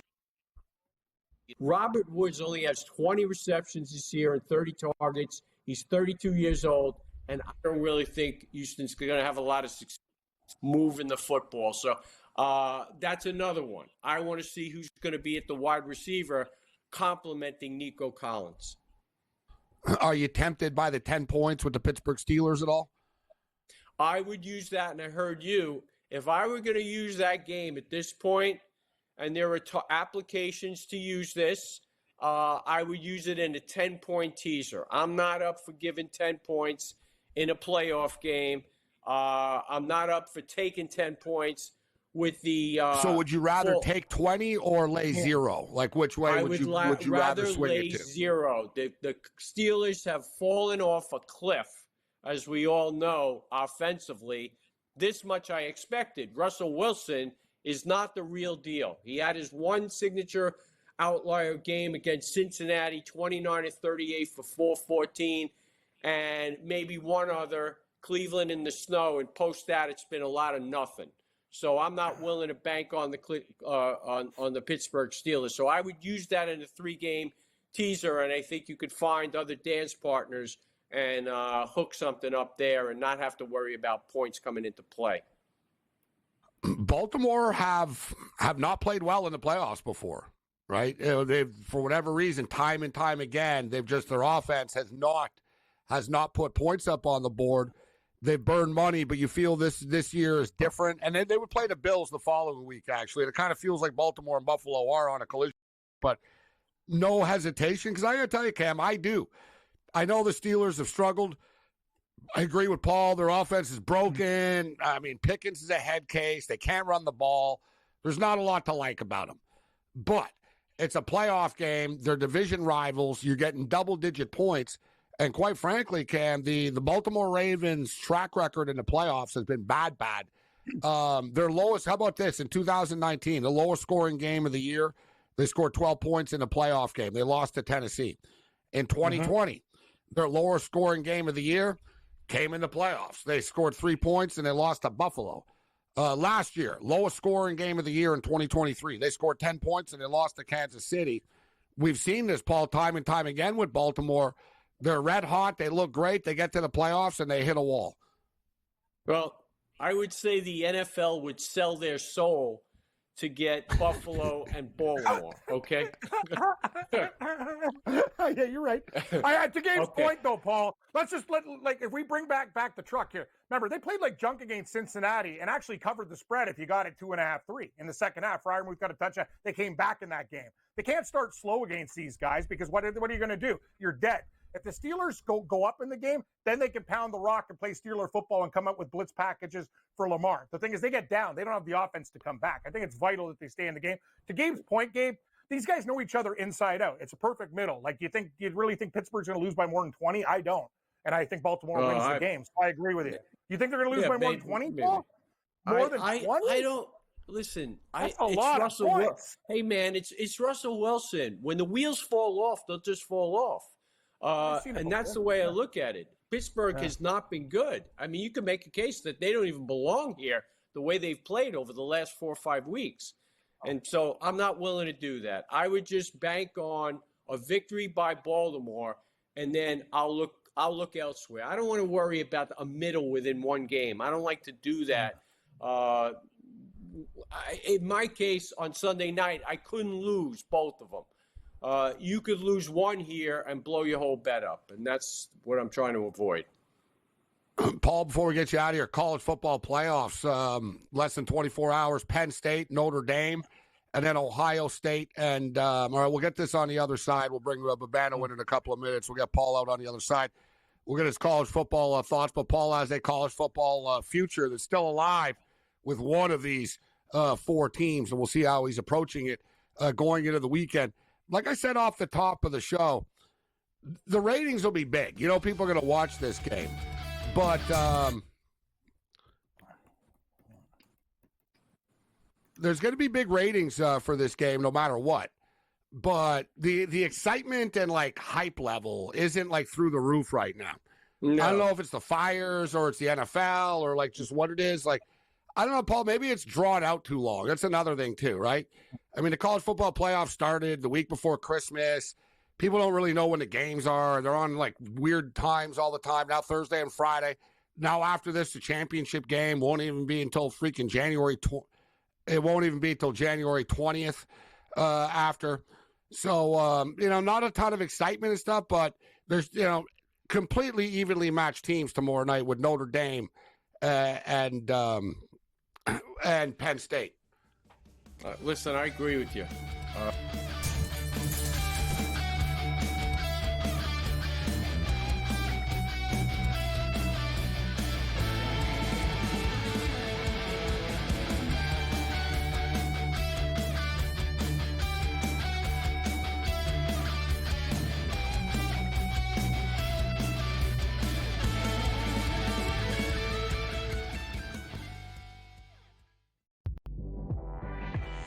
Jimmy Butler wants to leave because Jimmy Butler knows that Riles isn't going to pay him, and he wants to get paid. Simply put, if they would have given Jimmy Butler this contract extension in the summer when he asked, this wouldn't be happening. But Riles did it, and Riles wanted him to play. So now he's disgruntled because he wants out. Betting above the rim, only on SportsGrid. The Bostonian versus the book. I remember one time, I don't know if Kenny will remember this. I said put 100 on, I think I left it on a text. Put 100 on this horse that won, and then Kenny called me back later and goes, "Hey, I never got the text." And I'm like, no. Oh yeah. Remember that, Kenny? I would never stiff anybody. He texted me as they're loading into the gate, maybe. Like, it's too late. The Bostonian versus the book. Statement from Giants president John Mara. Joe Shane and Brian Daboll will continue in their respective roles with the organization. As disappointing as the results of the season have been, Steve Tisch and I remain confident in the process that Joe and Brian have implemented. The Giants, an absolute train wreck, and I love it. The Early Line, only on SportsGrid. Just 3 games left in this historic college football season.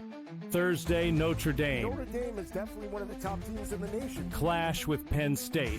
Friday, Ohio State looks to slow down the Horns, with the Buckeyes favored to top Texas. You know what I see? 2 similar plays. Jackpot, cherry. Remember for a big man. Follow along for every play and every bet with in-game live game day, only on SportsGrid.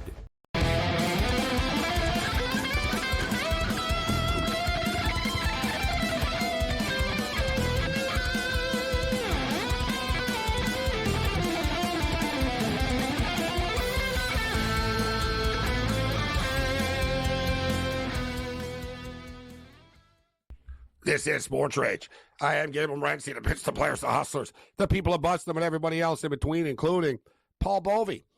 All right, Paul, I wanted to get to the college football playoffs, but we got to talk about that Eagle game. You know, the Packers, I'm trying to talk myself into liking the Packers here plus 4.5. But they really haven't played well down the stretch. They're far from healthy right now. Losing Christian Watson hurts. He's their deep down the field vertical threat that stretches the field for them. It's not like just, I've heard people, they can, whatever, they can replace him. Yeah, you can replace him, but it changes the dynamic of the offense. Now, you know what I mean? Nobody else on the Packers is a deep down the field threat like that. So he loses that. Jair Alexander is a top defensive player.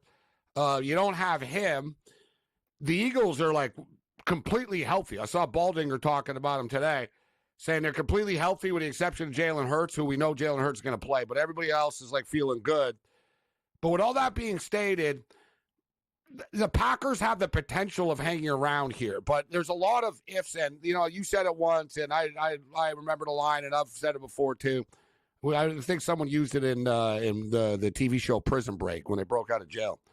He said, well, I hope my escape is here. He goes, those who rely on hope, die or whatever. Hope is not a strategy. Hope's not a plan. Not exactly. Well, I hope they show up. I sort of get that feeling with the Packers. You know what I mean? It's like, if Jordan Love connects and they hit, you know what I mean? They hit Jaden Reed steps up for once and Dobbs, etc. Jacobs is slowed down too. Philadelphia are hard to run the ball on.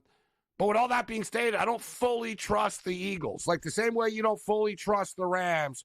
There's something about the Eagles. I think they can beat anybody, but I think it can implode and they can get into a fight on the sidelines in the second quarter too of a game. I looked at the number. I think it's fairly priced. And again, Jair is out. You got injuries. Watson, as you mentioned, he's the deep threat. And he's not the only guy. Quay Walker is out. And he's one of their leading tacklers. And then they got another guy out who's a leading tackler. I forgot his name. And I think he's number 3 on the team, and he's questionable. So I got to take a step back. But I don't want to back a team if I know the stars aren't in alignment. And I just don't see that with the Packers. Jordan Love, I had Jordan Love from the beginning of the year. I thought he was going to compete for the MVP, and he has never really gotten his footing. He'll have a good game, and then he'll throw an off game in there. So what do I like in the game? I'll look for a prop, and there'll be something that jumps off the page, and I'll jump on that. All right, so college football, you jumped in. When did you place? Let me see.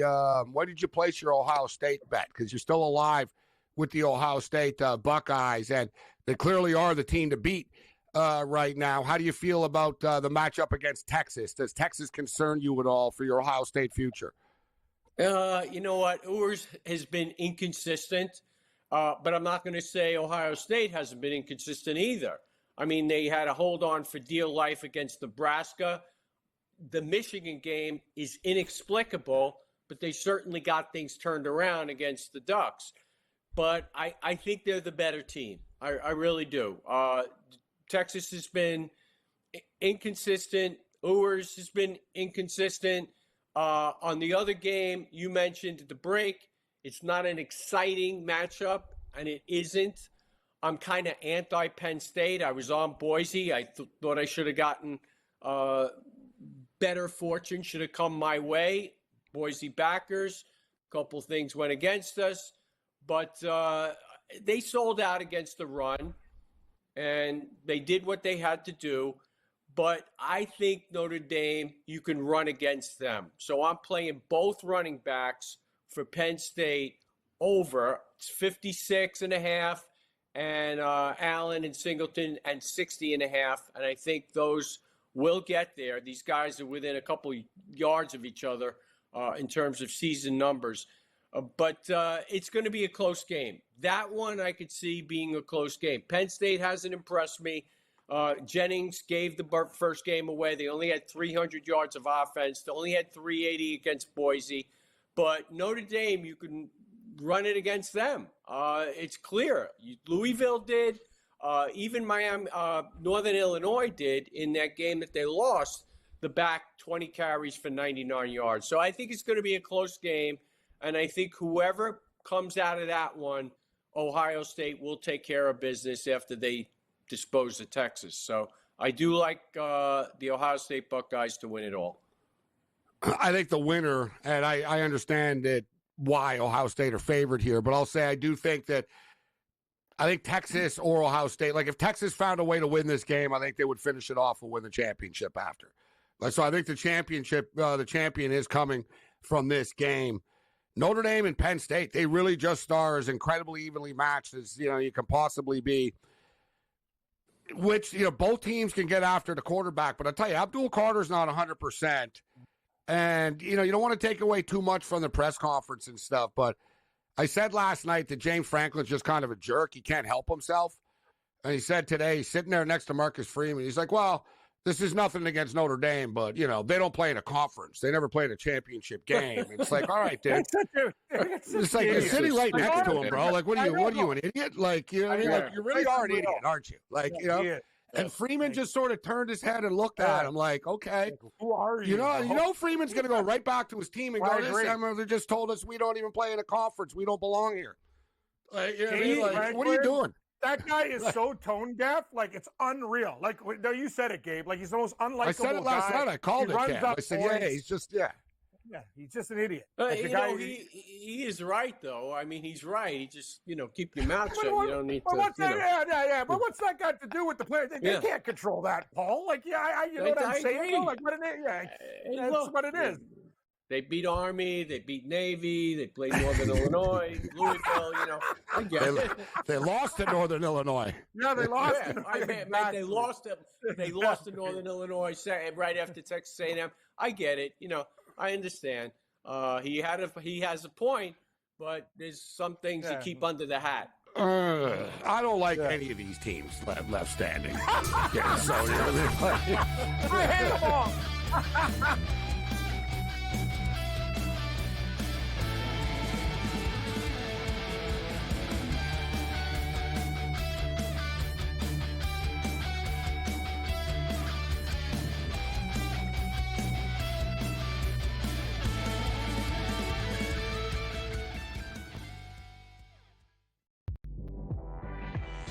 Jimmy Butler wants to leave because Jimmy Butler knows that Riles isn't going to pay him, and he wants to get paid.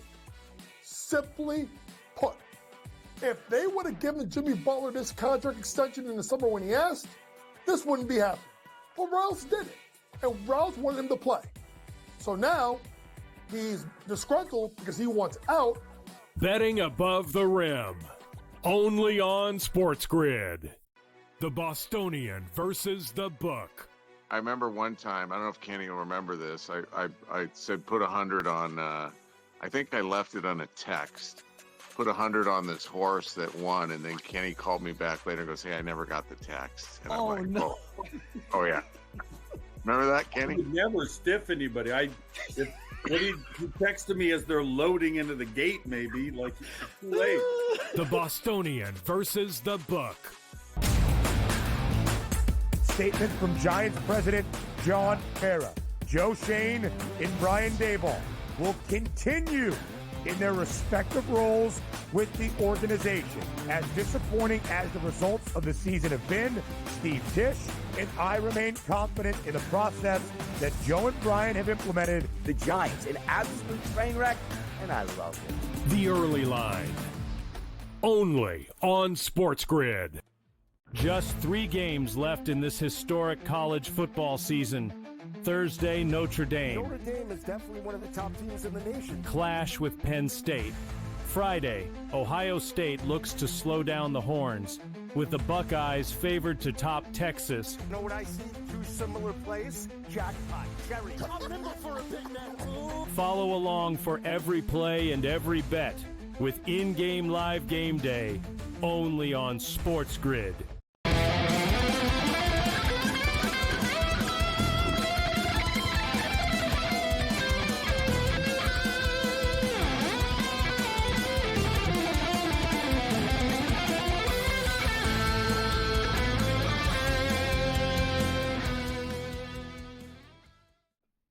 Let's roll. This is Sports Rage. I am Gabriel Morency. So the Notre Dame Fighting Irish are 1-point favorites right now over Penn State. Total 45. We're going to be on live at 7:24 Eastern Time tomorrow night. Sirius XM Channel 159.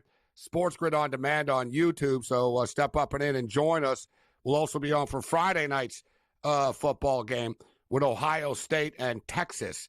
And as I stated, I used to really hate Notre Dame. Hate's a strong word, but I didn't like them.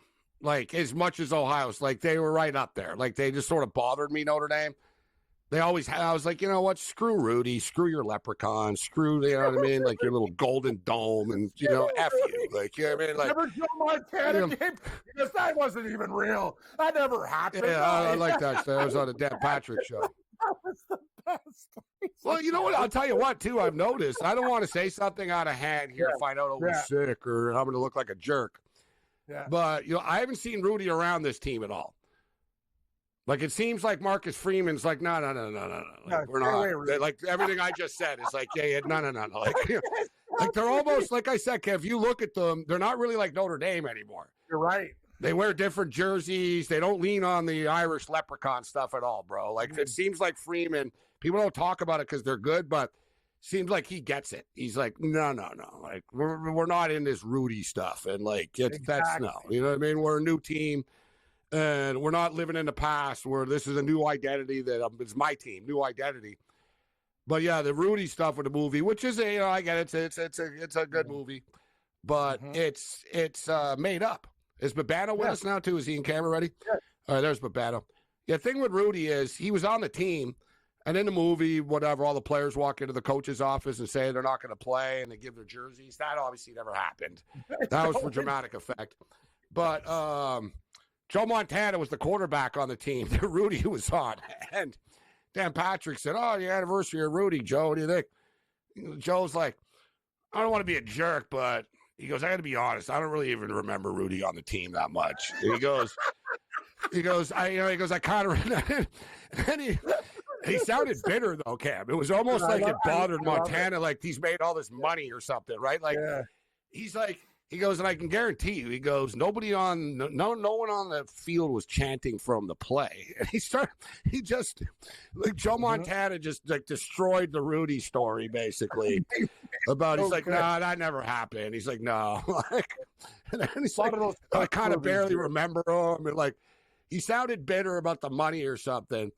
But, so like I said, we haven't seen Rudy around very much, but it is a good movie. I was going to say, I just watched Moneyball the other day. It's been on TV a bunch of times recently. And that's another one, too.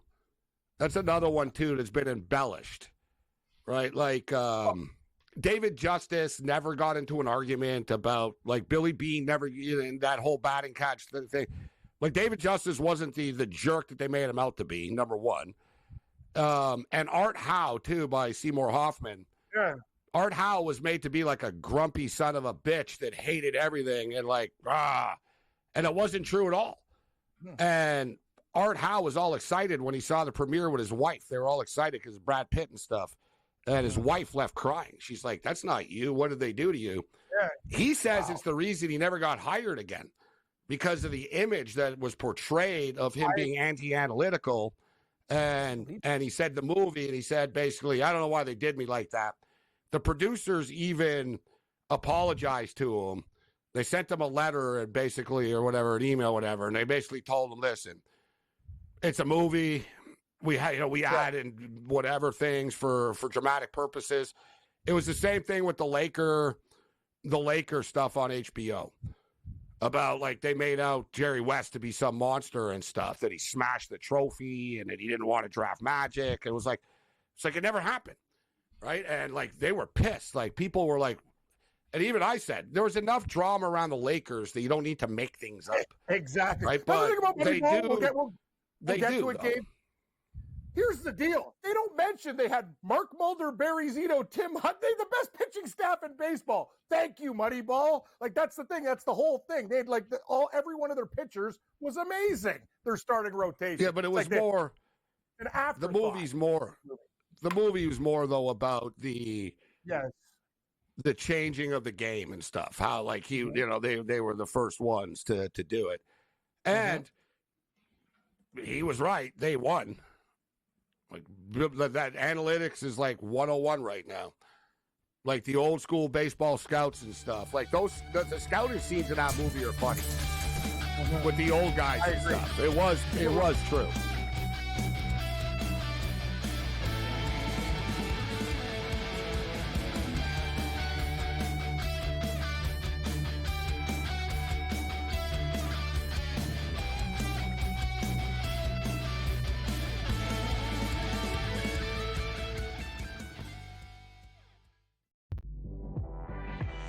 Jimmy Butler wants to leave because Jimmy Butler knows that Riles isn't going to pay him, and he wants to get paid.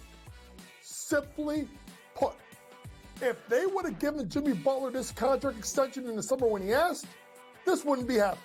But Riles did it, and Riles wanted him to play. So now he's disgruntled because he wants out. Betting above the rim, only on SportsGrid. The Bostonian versus the Book.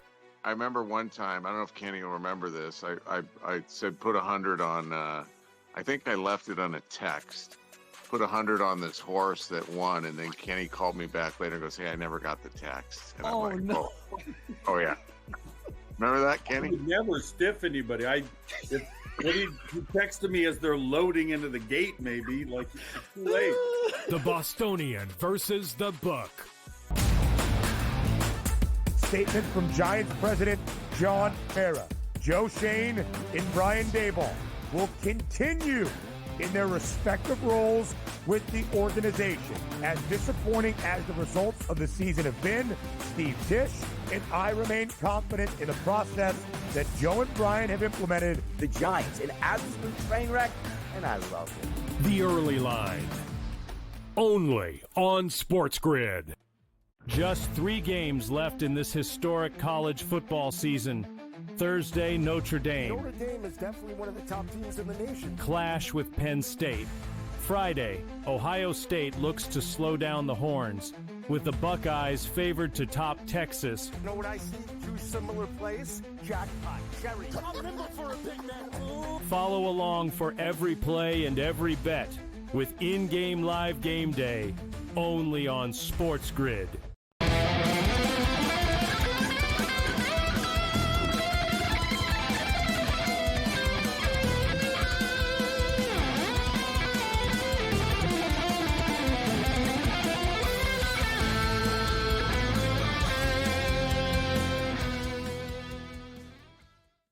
This is SportsRage. I am Gabriel Morency, the Pistol Players, the Hustlers, the people who bust them, and everybody else in between, including the heavy breather, Ian Cameron, a.k.a. Babano. What's going on, Babano? How you doing? I should have known you were in the house when I heard the heavy breathing.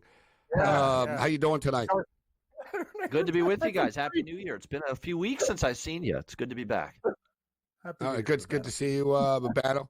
NHL hockey actually right now. Man, it's late, and this game is still only in the mid-second period right now. The Florida Panthers are up 1-0 on the Utah Hockey Club. Any action for you, Babano, on this hockey game? Yeah.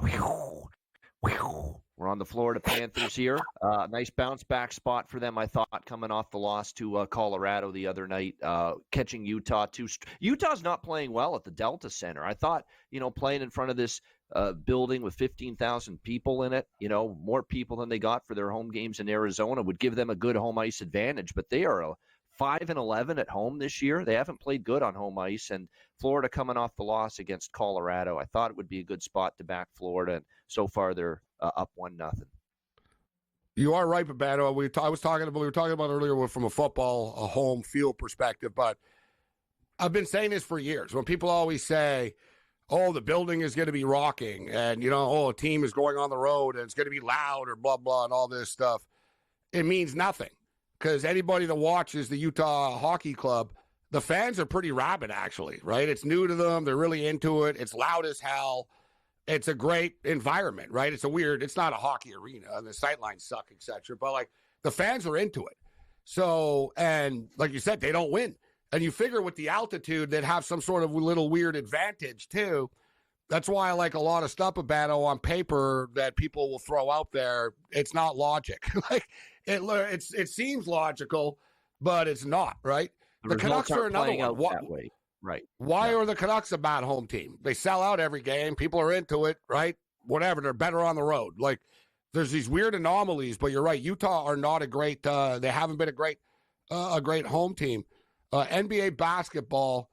The Bucks are up 109-86 on the San Antonio Spurs. So it's a rout with about 7 minutes left. San Diego State are up 33-24 on Air Force. And the Virginia Cavaliers are leading Cal 17-15. They were up 11-3, but now it's 17-15. All right, college football playoffs. What do you think, Babato? Notre Dame and Penn State, two extremely evenly matched football teams. You know, a turnover here, a fake punt there. They're really, I mean, there's a fine margin of error for both clubs here in this game. Who do you like between Notre Dame and Penn State? So Notre Dame's going to have to be better offensively if they're going to win this. And they got through the Georgia game with an offense that didn't really do a whole lot. They got a short field, they kicked a field goal. They got a fumble where they recovered it, and they were immediately in the red zone, and they scored a touchdown right after that. But they didn't do a great job getting first downs, moving the football down the field. Georgia's defense had a lot to say with that. But, boy, their defense was outstanding. They had the special teams kick return touchdown coming out of halftime. Those two phases of the football were fantastic for Notre Dame. There's obviously the concern about the health of Jeremiah Love. It looks like he's going to play. You know, questions about how close to 100% is he, but he's going to give it a go here in this game. And it's going to be important for Notre Dame to stay ahead of the change. You don't want to put yourself in these third and long situations because that's where their passing game is limited. Riley Leonard's a little bit more, limited with what he can do through the air. So it's going to be important to stay ahead of the change. Bottom line, guys, I don't trust Penn State just yet. You look at their pathway, SMU, Boise State, arguably the two weaker teams in the field, a 1-16 straight-up record for James Franklin and Penn State when they've been an underdog. And the only straight-up win was against Wisconsin, and it was a few years ago. They've been absolutely terrible in the games where they've got to step up in class and find a way to win. And that record just proves it.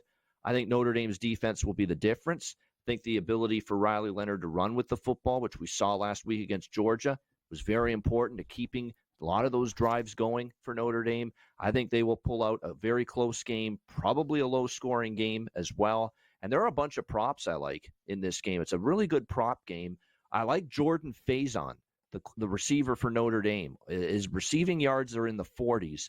This is a guy that's getting a ton of targets. He has been the number one receiver for Riley Leonard in the two playoff games against Indiana and Georgia. There's no doubt there's great chemistry there. I think Faison will be a good prop to go over his receiving yards. When you look at Penn State on offense, Singleton, the running back, over his receiving yards makes sense. Al Golden brings the heat. He's an aggressive. He's a Brian Flores-type defensive coordinator. He's bringing pressure, and Drew Aller's going to experience that. So what is he going to have to do? Probably dump the football to his running back often in this game, which is something we have seen him do. So I think Singleton for Penn State over receiving yards makes a lot of sense here as well. And I mentioned Riley Leonard having to run with the football, the ability with him to run it. He has gone over his rush attempts and rush yards in both playoff games. I think that continues here. Riley Leonard over rush attempts and rush yards. I like both of those props too. I like the rush attempts actually. It's the one problem with college quarterback rush yards, and I do agree.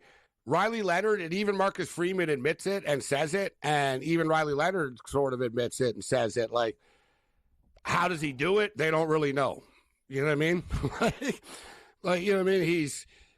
He can't really throw the football. He can throw it, but, their passing attack is anemic. He's not really fast, right? But he's sneaky. I mean, he has a way. I don't know. It looks like he's, drunk or something. It's like he sort of wobbles his way through around people. And I've never seen somebody with an ability like Riley Leonard.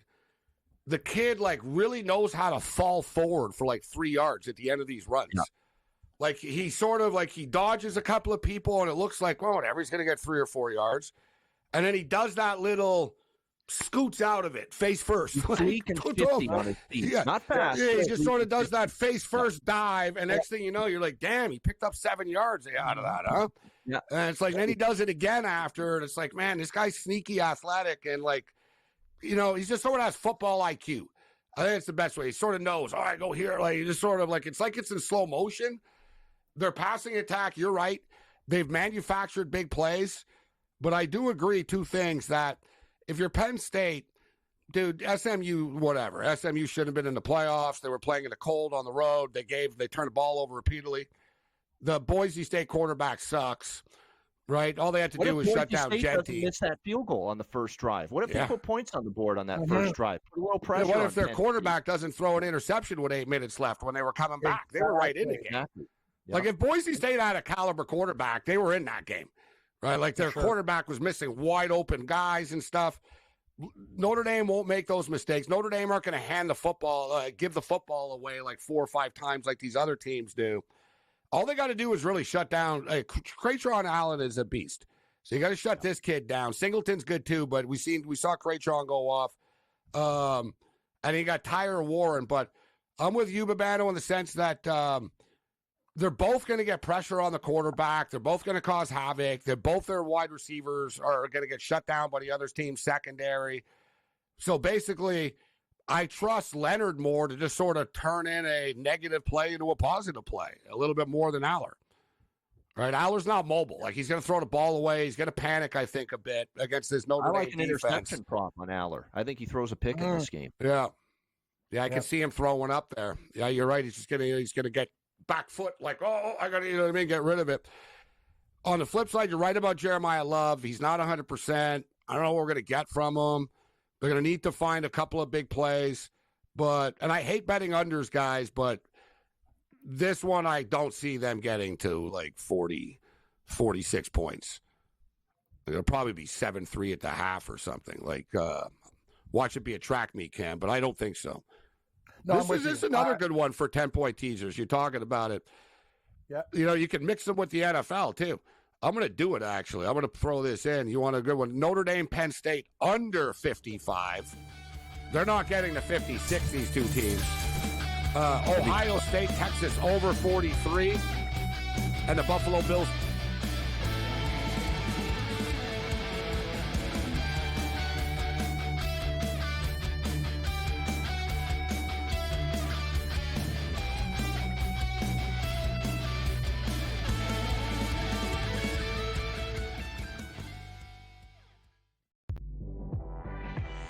Jimmy Butler wants to leave because Jimmy Butler knows that Riles isn't going to pay him, and he wants to get paid. Simply put, if they would have given Jimmy Butler this contract extension in the summer when he asked, this wouldn't be happening. But Riles did it, and Riles wanted him to play. So now he's disgruntled because he wants out. Betting above the rim, only on SportsGrid. The Bostonian versus the Book. I remember one time, I don't know if Kenny will remember this. I said put 100 on, I think I left it on a text. Put 100 on this horse that won, and then Kenny called me back later and goes, hey, I never got the text. And I'm like, no. Oh, yeah. Remember that, Kenny? I would never stiff anybody. He texted me as they're loading into the gate, maybe. Like, it's too late. The Bostonian versus the Book. Statement from Giants president John Mara. Joe Shane and Brian Daboll will continue in their respective roles with the organization. As disappointing as the results of the season have been, Steve Tisch and I remain confident in the process that Joe and Brian have implemented. The Giants, an absolute train wreck, and I love it. The Early Line, only on SportsGrid. Just 3 games left in this historic college football season. Thursday, Notre Dame. Notre Dame is definitely one of the top teams in the nation. Clash with Penn State. Friday, Ohio State looks to slow down the Horns, with the Buckeyes favored to top Texas. You know what I see? 2 similar plays. Jackpot, cherry. I'm nimble for a big man. Follow along for every play and every bet with in-game live game day, only on SportsGrid.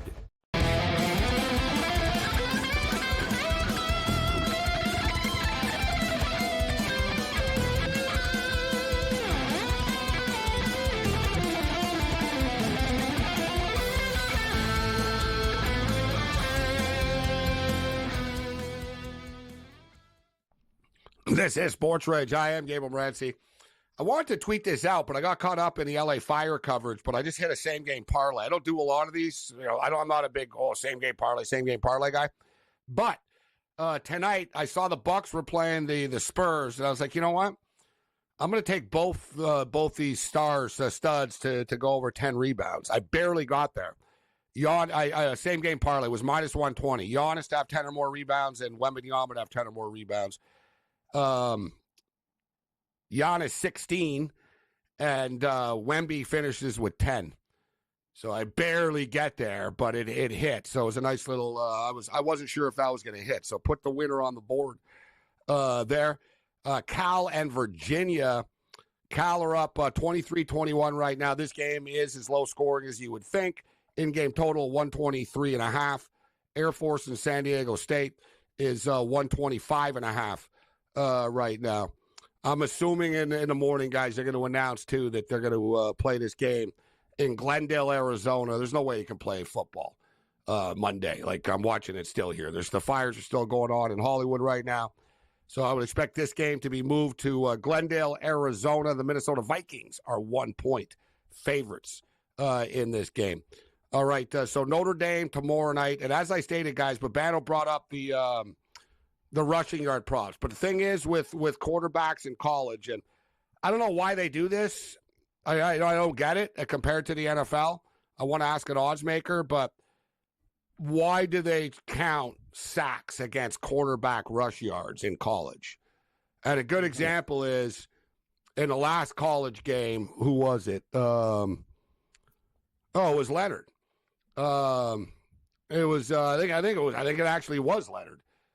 I took a quarterback, whatever. I tweeted about it after. The quarterback rushed for like 1 million yards in a game, and he finished with like minus 16 yards because he got sacked a bunch of times. So and then they count the yards. Quarterback, Gabe. I think it was Georgia. You had Georgia's quarterback. Oh, yeah, it was the Georgia kid. Yeah, it was the Georgia kid. I took Gunnar Stockton over 27.5 rush yards. He had like 35 in the first quarter right away, and he ended up like minus 16 or something. The only difference is, I don't know, I don't think Riley Leonard's going to get sacked that much because they're not going to throw it that much. But it's still, that's why, like when Babano said the rushing attempts and the yards, I was like, yeah, I want to bring this up. And for the record, Riley Leonard, 12.5 rush attempts, plus 100 right now. Riley Leonard, Katron Allen is 12.5 rush attempts. Singleton is also 12.5. They have a dual threat backfield. Aller is 7.5 rush attempts. Babano, what's your pick for the Friday night game, Ohio State and Texas? I like Ohio State. Now the conundrum is I got Ohio State -4 after the Rose Bowl. It's gone up now. It's 6 for the most part. I think if you like Ohio State, take their team total over right now. That's probably the better option. I like the full game over 53.5. Ohio State 2-0 to the over in the playoffs. Texas 2-0 to the over in the playoffs as well. I think when you look at Ohio State, it's a completely different offensive philosophy. It's almost like that Michigan loss. They had a heart-to-heart. Chip Kelly and Ryan Day and said, we've got to let this offense be aggressive. We've got to take shots. We've got to become much more willing to throw the football and attack vertically downfield and use our stud, incredible weapon that we have in the freshman, Jeremiah Smith. And they have done that. And they're throwing the ball deep. They're playing with some tempo now as well. And it's a big reason why they've changed their spots offensively. Now, can Texas's pass rush? Colin Simmons is a hell of a player on that Texas defense. Ohio State's going to have to really watch out for him. And you'll remember Ohio State offensive line did have some injuries down the stretch. And look, so far in the playoffs, that O-line has been really good in spite of those concerns. But is Texas the type of team that can exacerbate some more of those issues that Ohio State's offensive line did have? That's going to be the question. I just think they're really connecting at a high level. Judkins and Henderson running the ball have been great. Smith and Egbuka, 2 phenomenal targets down the field. They both had big catches against Oregon for touchdowns. I think it's just a little too much for Texas to handle. I do agree now, the line climbing up, if you like Texas, it's probably a little bit of value now, but I look at Ohio State almost like a team the beast has been awakened. They've had a realization of what they weren't doing right, and they figured it out, and there are some concerns about what we've seen out of Texas, less than stellar efforts in getting past Clemson and Arizona State. So I like Ohio State. I like their team total over, and I like this full game over, 53. Again, both of these teams 4-0 combined to the over in their playoff games. With the extended I playoff, would say, don't you think it's like, I look at it this way. Texas got a scare from Arizona State, and that's a motivating factor for me. It's like that team in the NCAA tournament that gets punched in the face if they survive and go deep. It's like it now because there's more teams in the playoff. That was a good like wake-up call for these guys. You can't screw around. And I think that, you know what I mean, Ohio State's been cruising. That's the way you could look at it right now. And there's a little bit of time off, Gabe. So I think it's going to be a lot closer than people anticipate. The Texas Longhorns, we might have said this, less than stellar. People criticize them no matter what the Longhorns do. Earlier in the year, the Longhorns would win a low-scoring game, like they beat Texas A&M 17-7. Oh, you know, they didn't finish drives, right? They didn't, you know what I mean? They settled for field goal. They didn't finish drives enough. Right. Dude, the Clemson Tigers defense is good. They hung 38 on the Clemson Tigers. All right, it's like, okay, it was on your home field, fine. Then you hung 39 on Arizona State. Arizona State were better than people give them credit for. Scatterboo was a badass. It was a load to deal with. So each game is different, but, you know, this game's going to turn into a track meet. If you're Texas, you don't really want it to, but inevitably it's going to. The big key, too, for Texas, another thing, too, is the Oregon Ducks are really good, but the Ducks, they're not stacked with, like, NFL talent, the Ducks. You know what I mean? Like, nobody, you know what I mean? Like, Dylan Gabriel's not no one cares about Dylan Gabriel in the National Football League. They're small backs and stuff like that. Like, the Oregon Ducks aren't loaded with NFL first-round draft picks. The Texas Longhorns are. So, like, the Ohio State Buckeyes, it's going to be a little bit different of a matchup. Like, the secondary of the Texas Longhorns is a hell of a lot better than the Oregon Ducks is. Kelvin Banks, the offensive lineman for the Texas Longhorns, is going to be like a top 5 pick in the NFL draft, right? Like, they've got studs all over the place, Texas. So athletically, they're going to be able to hang with Ohio State. It's going to be up to Sarkisian. He's going to have to be aggressive, man, and he's going to have to run some trick-ass plays on them, too.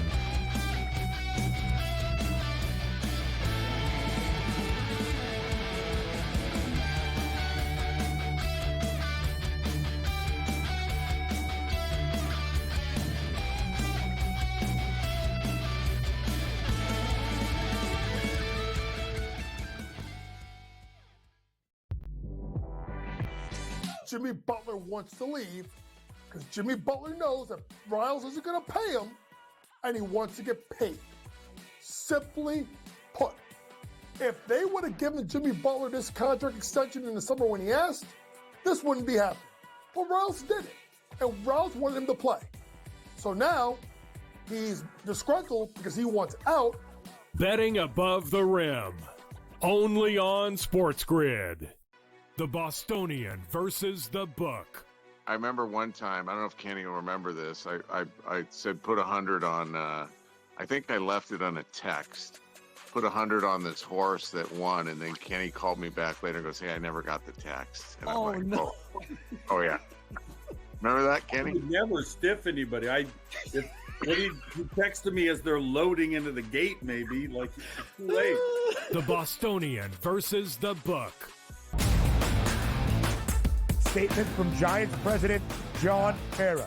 Joe Shane and Brian Daboll will continue in their respective roles with the organization. As disappointing as the results of the season have been, Steve Tisch and I remain confident in the process that Joe and Brian have implemented. The Giants, an absolute train wreck, and I love it. The Early Line, only on SportsGrid.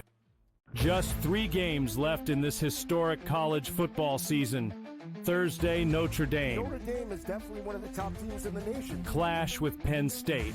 Friday, Ohio State looks to slow down the Horns, with the Buckeyes favored to top Texas. You know what I see? 2 similar plays. Jackpot. Cherry. I'm nimble for a big man. Follow along for every play and every bet with in-game live game day, only on SportsGrid.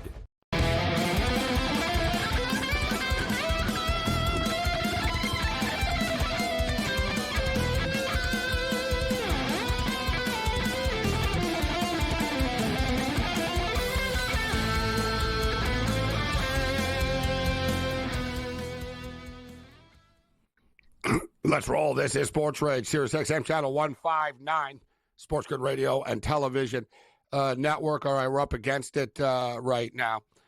The Bucks are about to win. It's 121-105, and in fact, it just came to an end. So that's the final score. 121-105, Milwaukee, who are starting to dial it up right now. Milwaukee beat the San Antonio Spurs.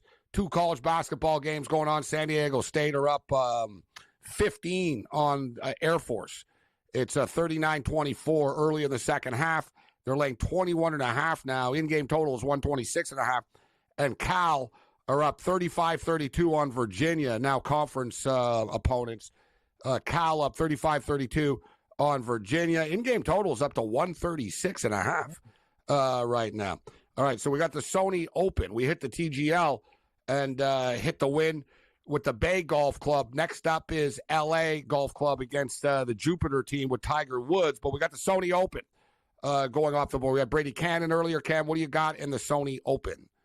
Yeah, Gabe, great time at Walleye. Remember those video games there? Short course, a lot of guys in the mix. Let's start with Maverick McNeely, same as Brady. We're on the same guy. I got 25, you got 29, better number.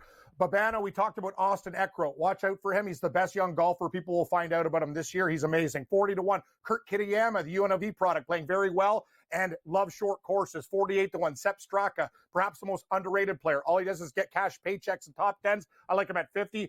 Gabe, let's have a hoagie sandwich at 55-1 and throw it back with a couple Jaeger bombs. Hoagie sandwich and Jaegers. Hoagie 55 and Steven Jaeger 80. I like him a lot. Top 10s Canadian content with Corey Connors. Hits it straight. If the putter's there, he could win this tournament. Plus 180 for a top 10. Tom Kim, plus 190, one of the chalks. Top 20, we're going with Taylor Pendrith. A couple Canadians here. He is plus 175 for a top 20. Thomas Dietrich, Brady liked him as well. Top 20, plus 260. It's an incredible price. Top 40, we got a couple geezers for you. The geriatrics, Matt Kuchar, who always plays well in Hawaii, plus 130 for a top 40. And Patton Kazire, who won this tournament 4 years ago. We got first round leaders. The postman always delivers, Babano at 15-1. Captain Kirk from Star Trek. Chris Kirk, 60-1. Kids in the Hall, Harry Hall, 60-1. Is it Novak Djokovic? No, it's Novak. Novocaine at 75-1. Svensson, the other Canadian, at 80-1. And Patton Kazire, he's a Thursday Warrior, 110-1. Those are the Sony picks. Good luck, everybody. Babano, you got some golf guy picks for us on the way out here? Golf guy. Yeah, we do. Golf guy is back from his siesta. He's back in action. We've got Austin Eckroat, as Cam mentioned. My golf guy likes Austin Eckroat. Harry Hall, 55-1.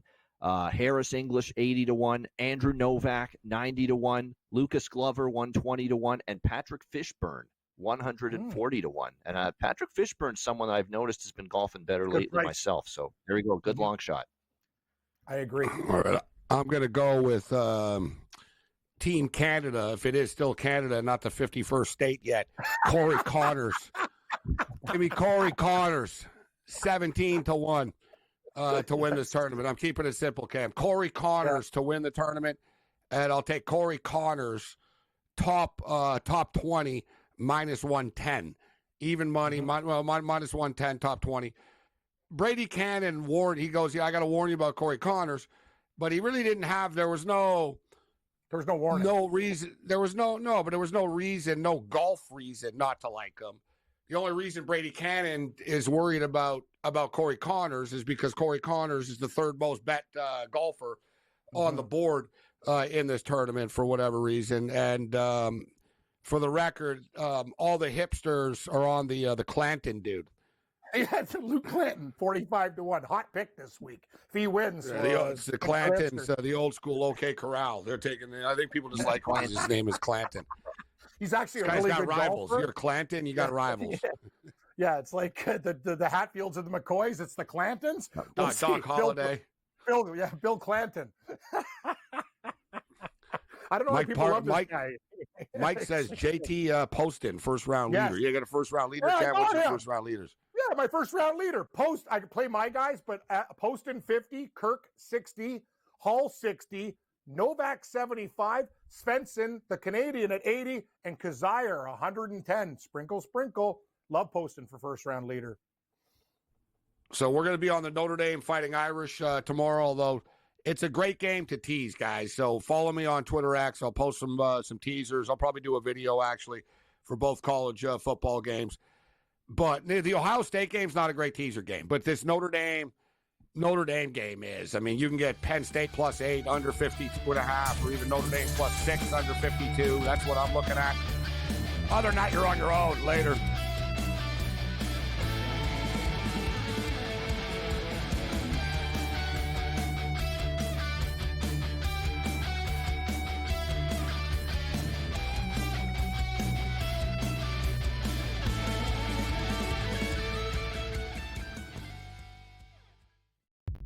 Games left in this historic college football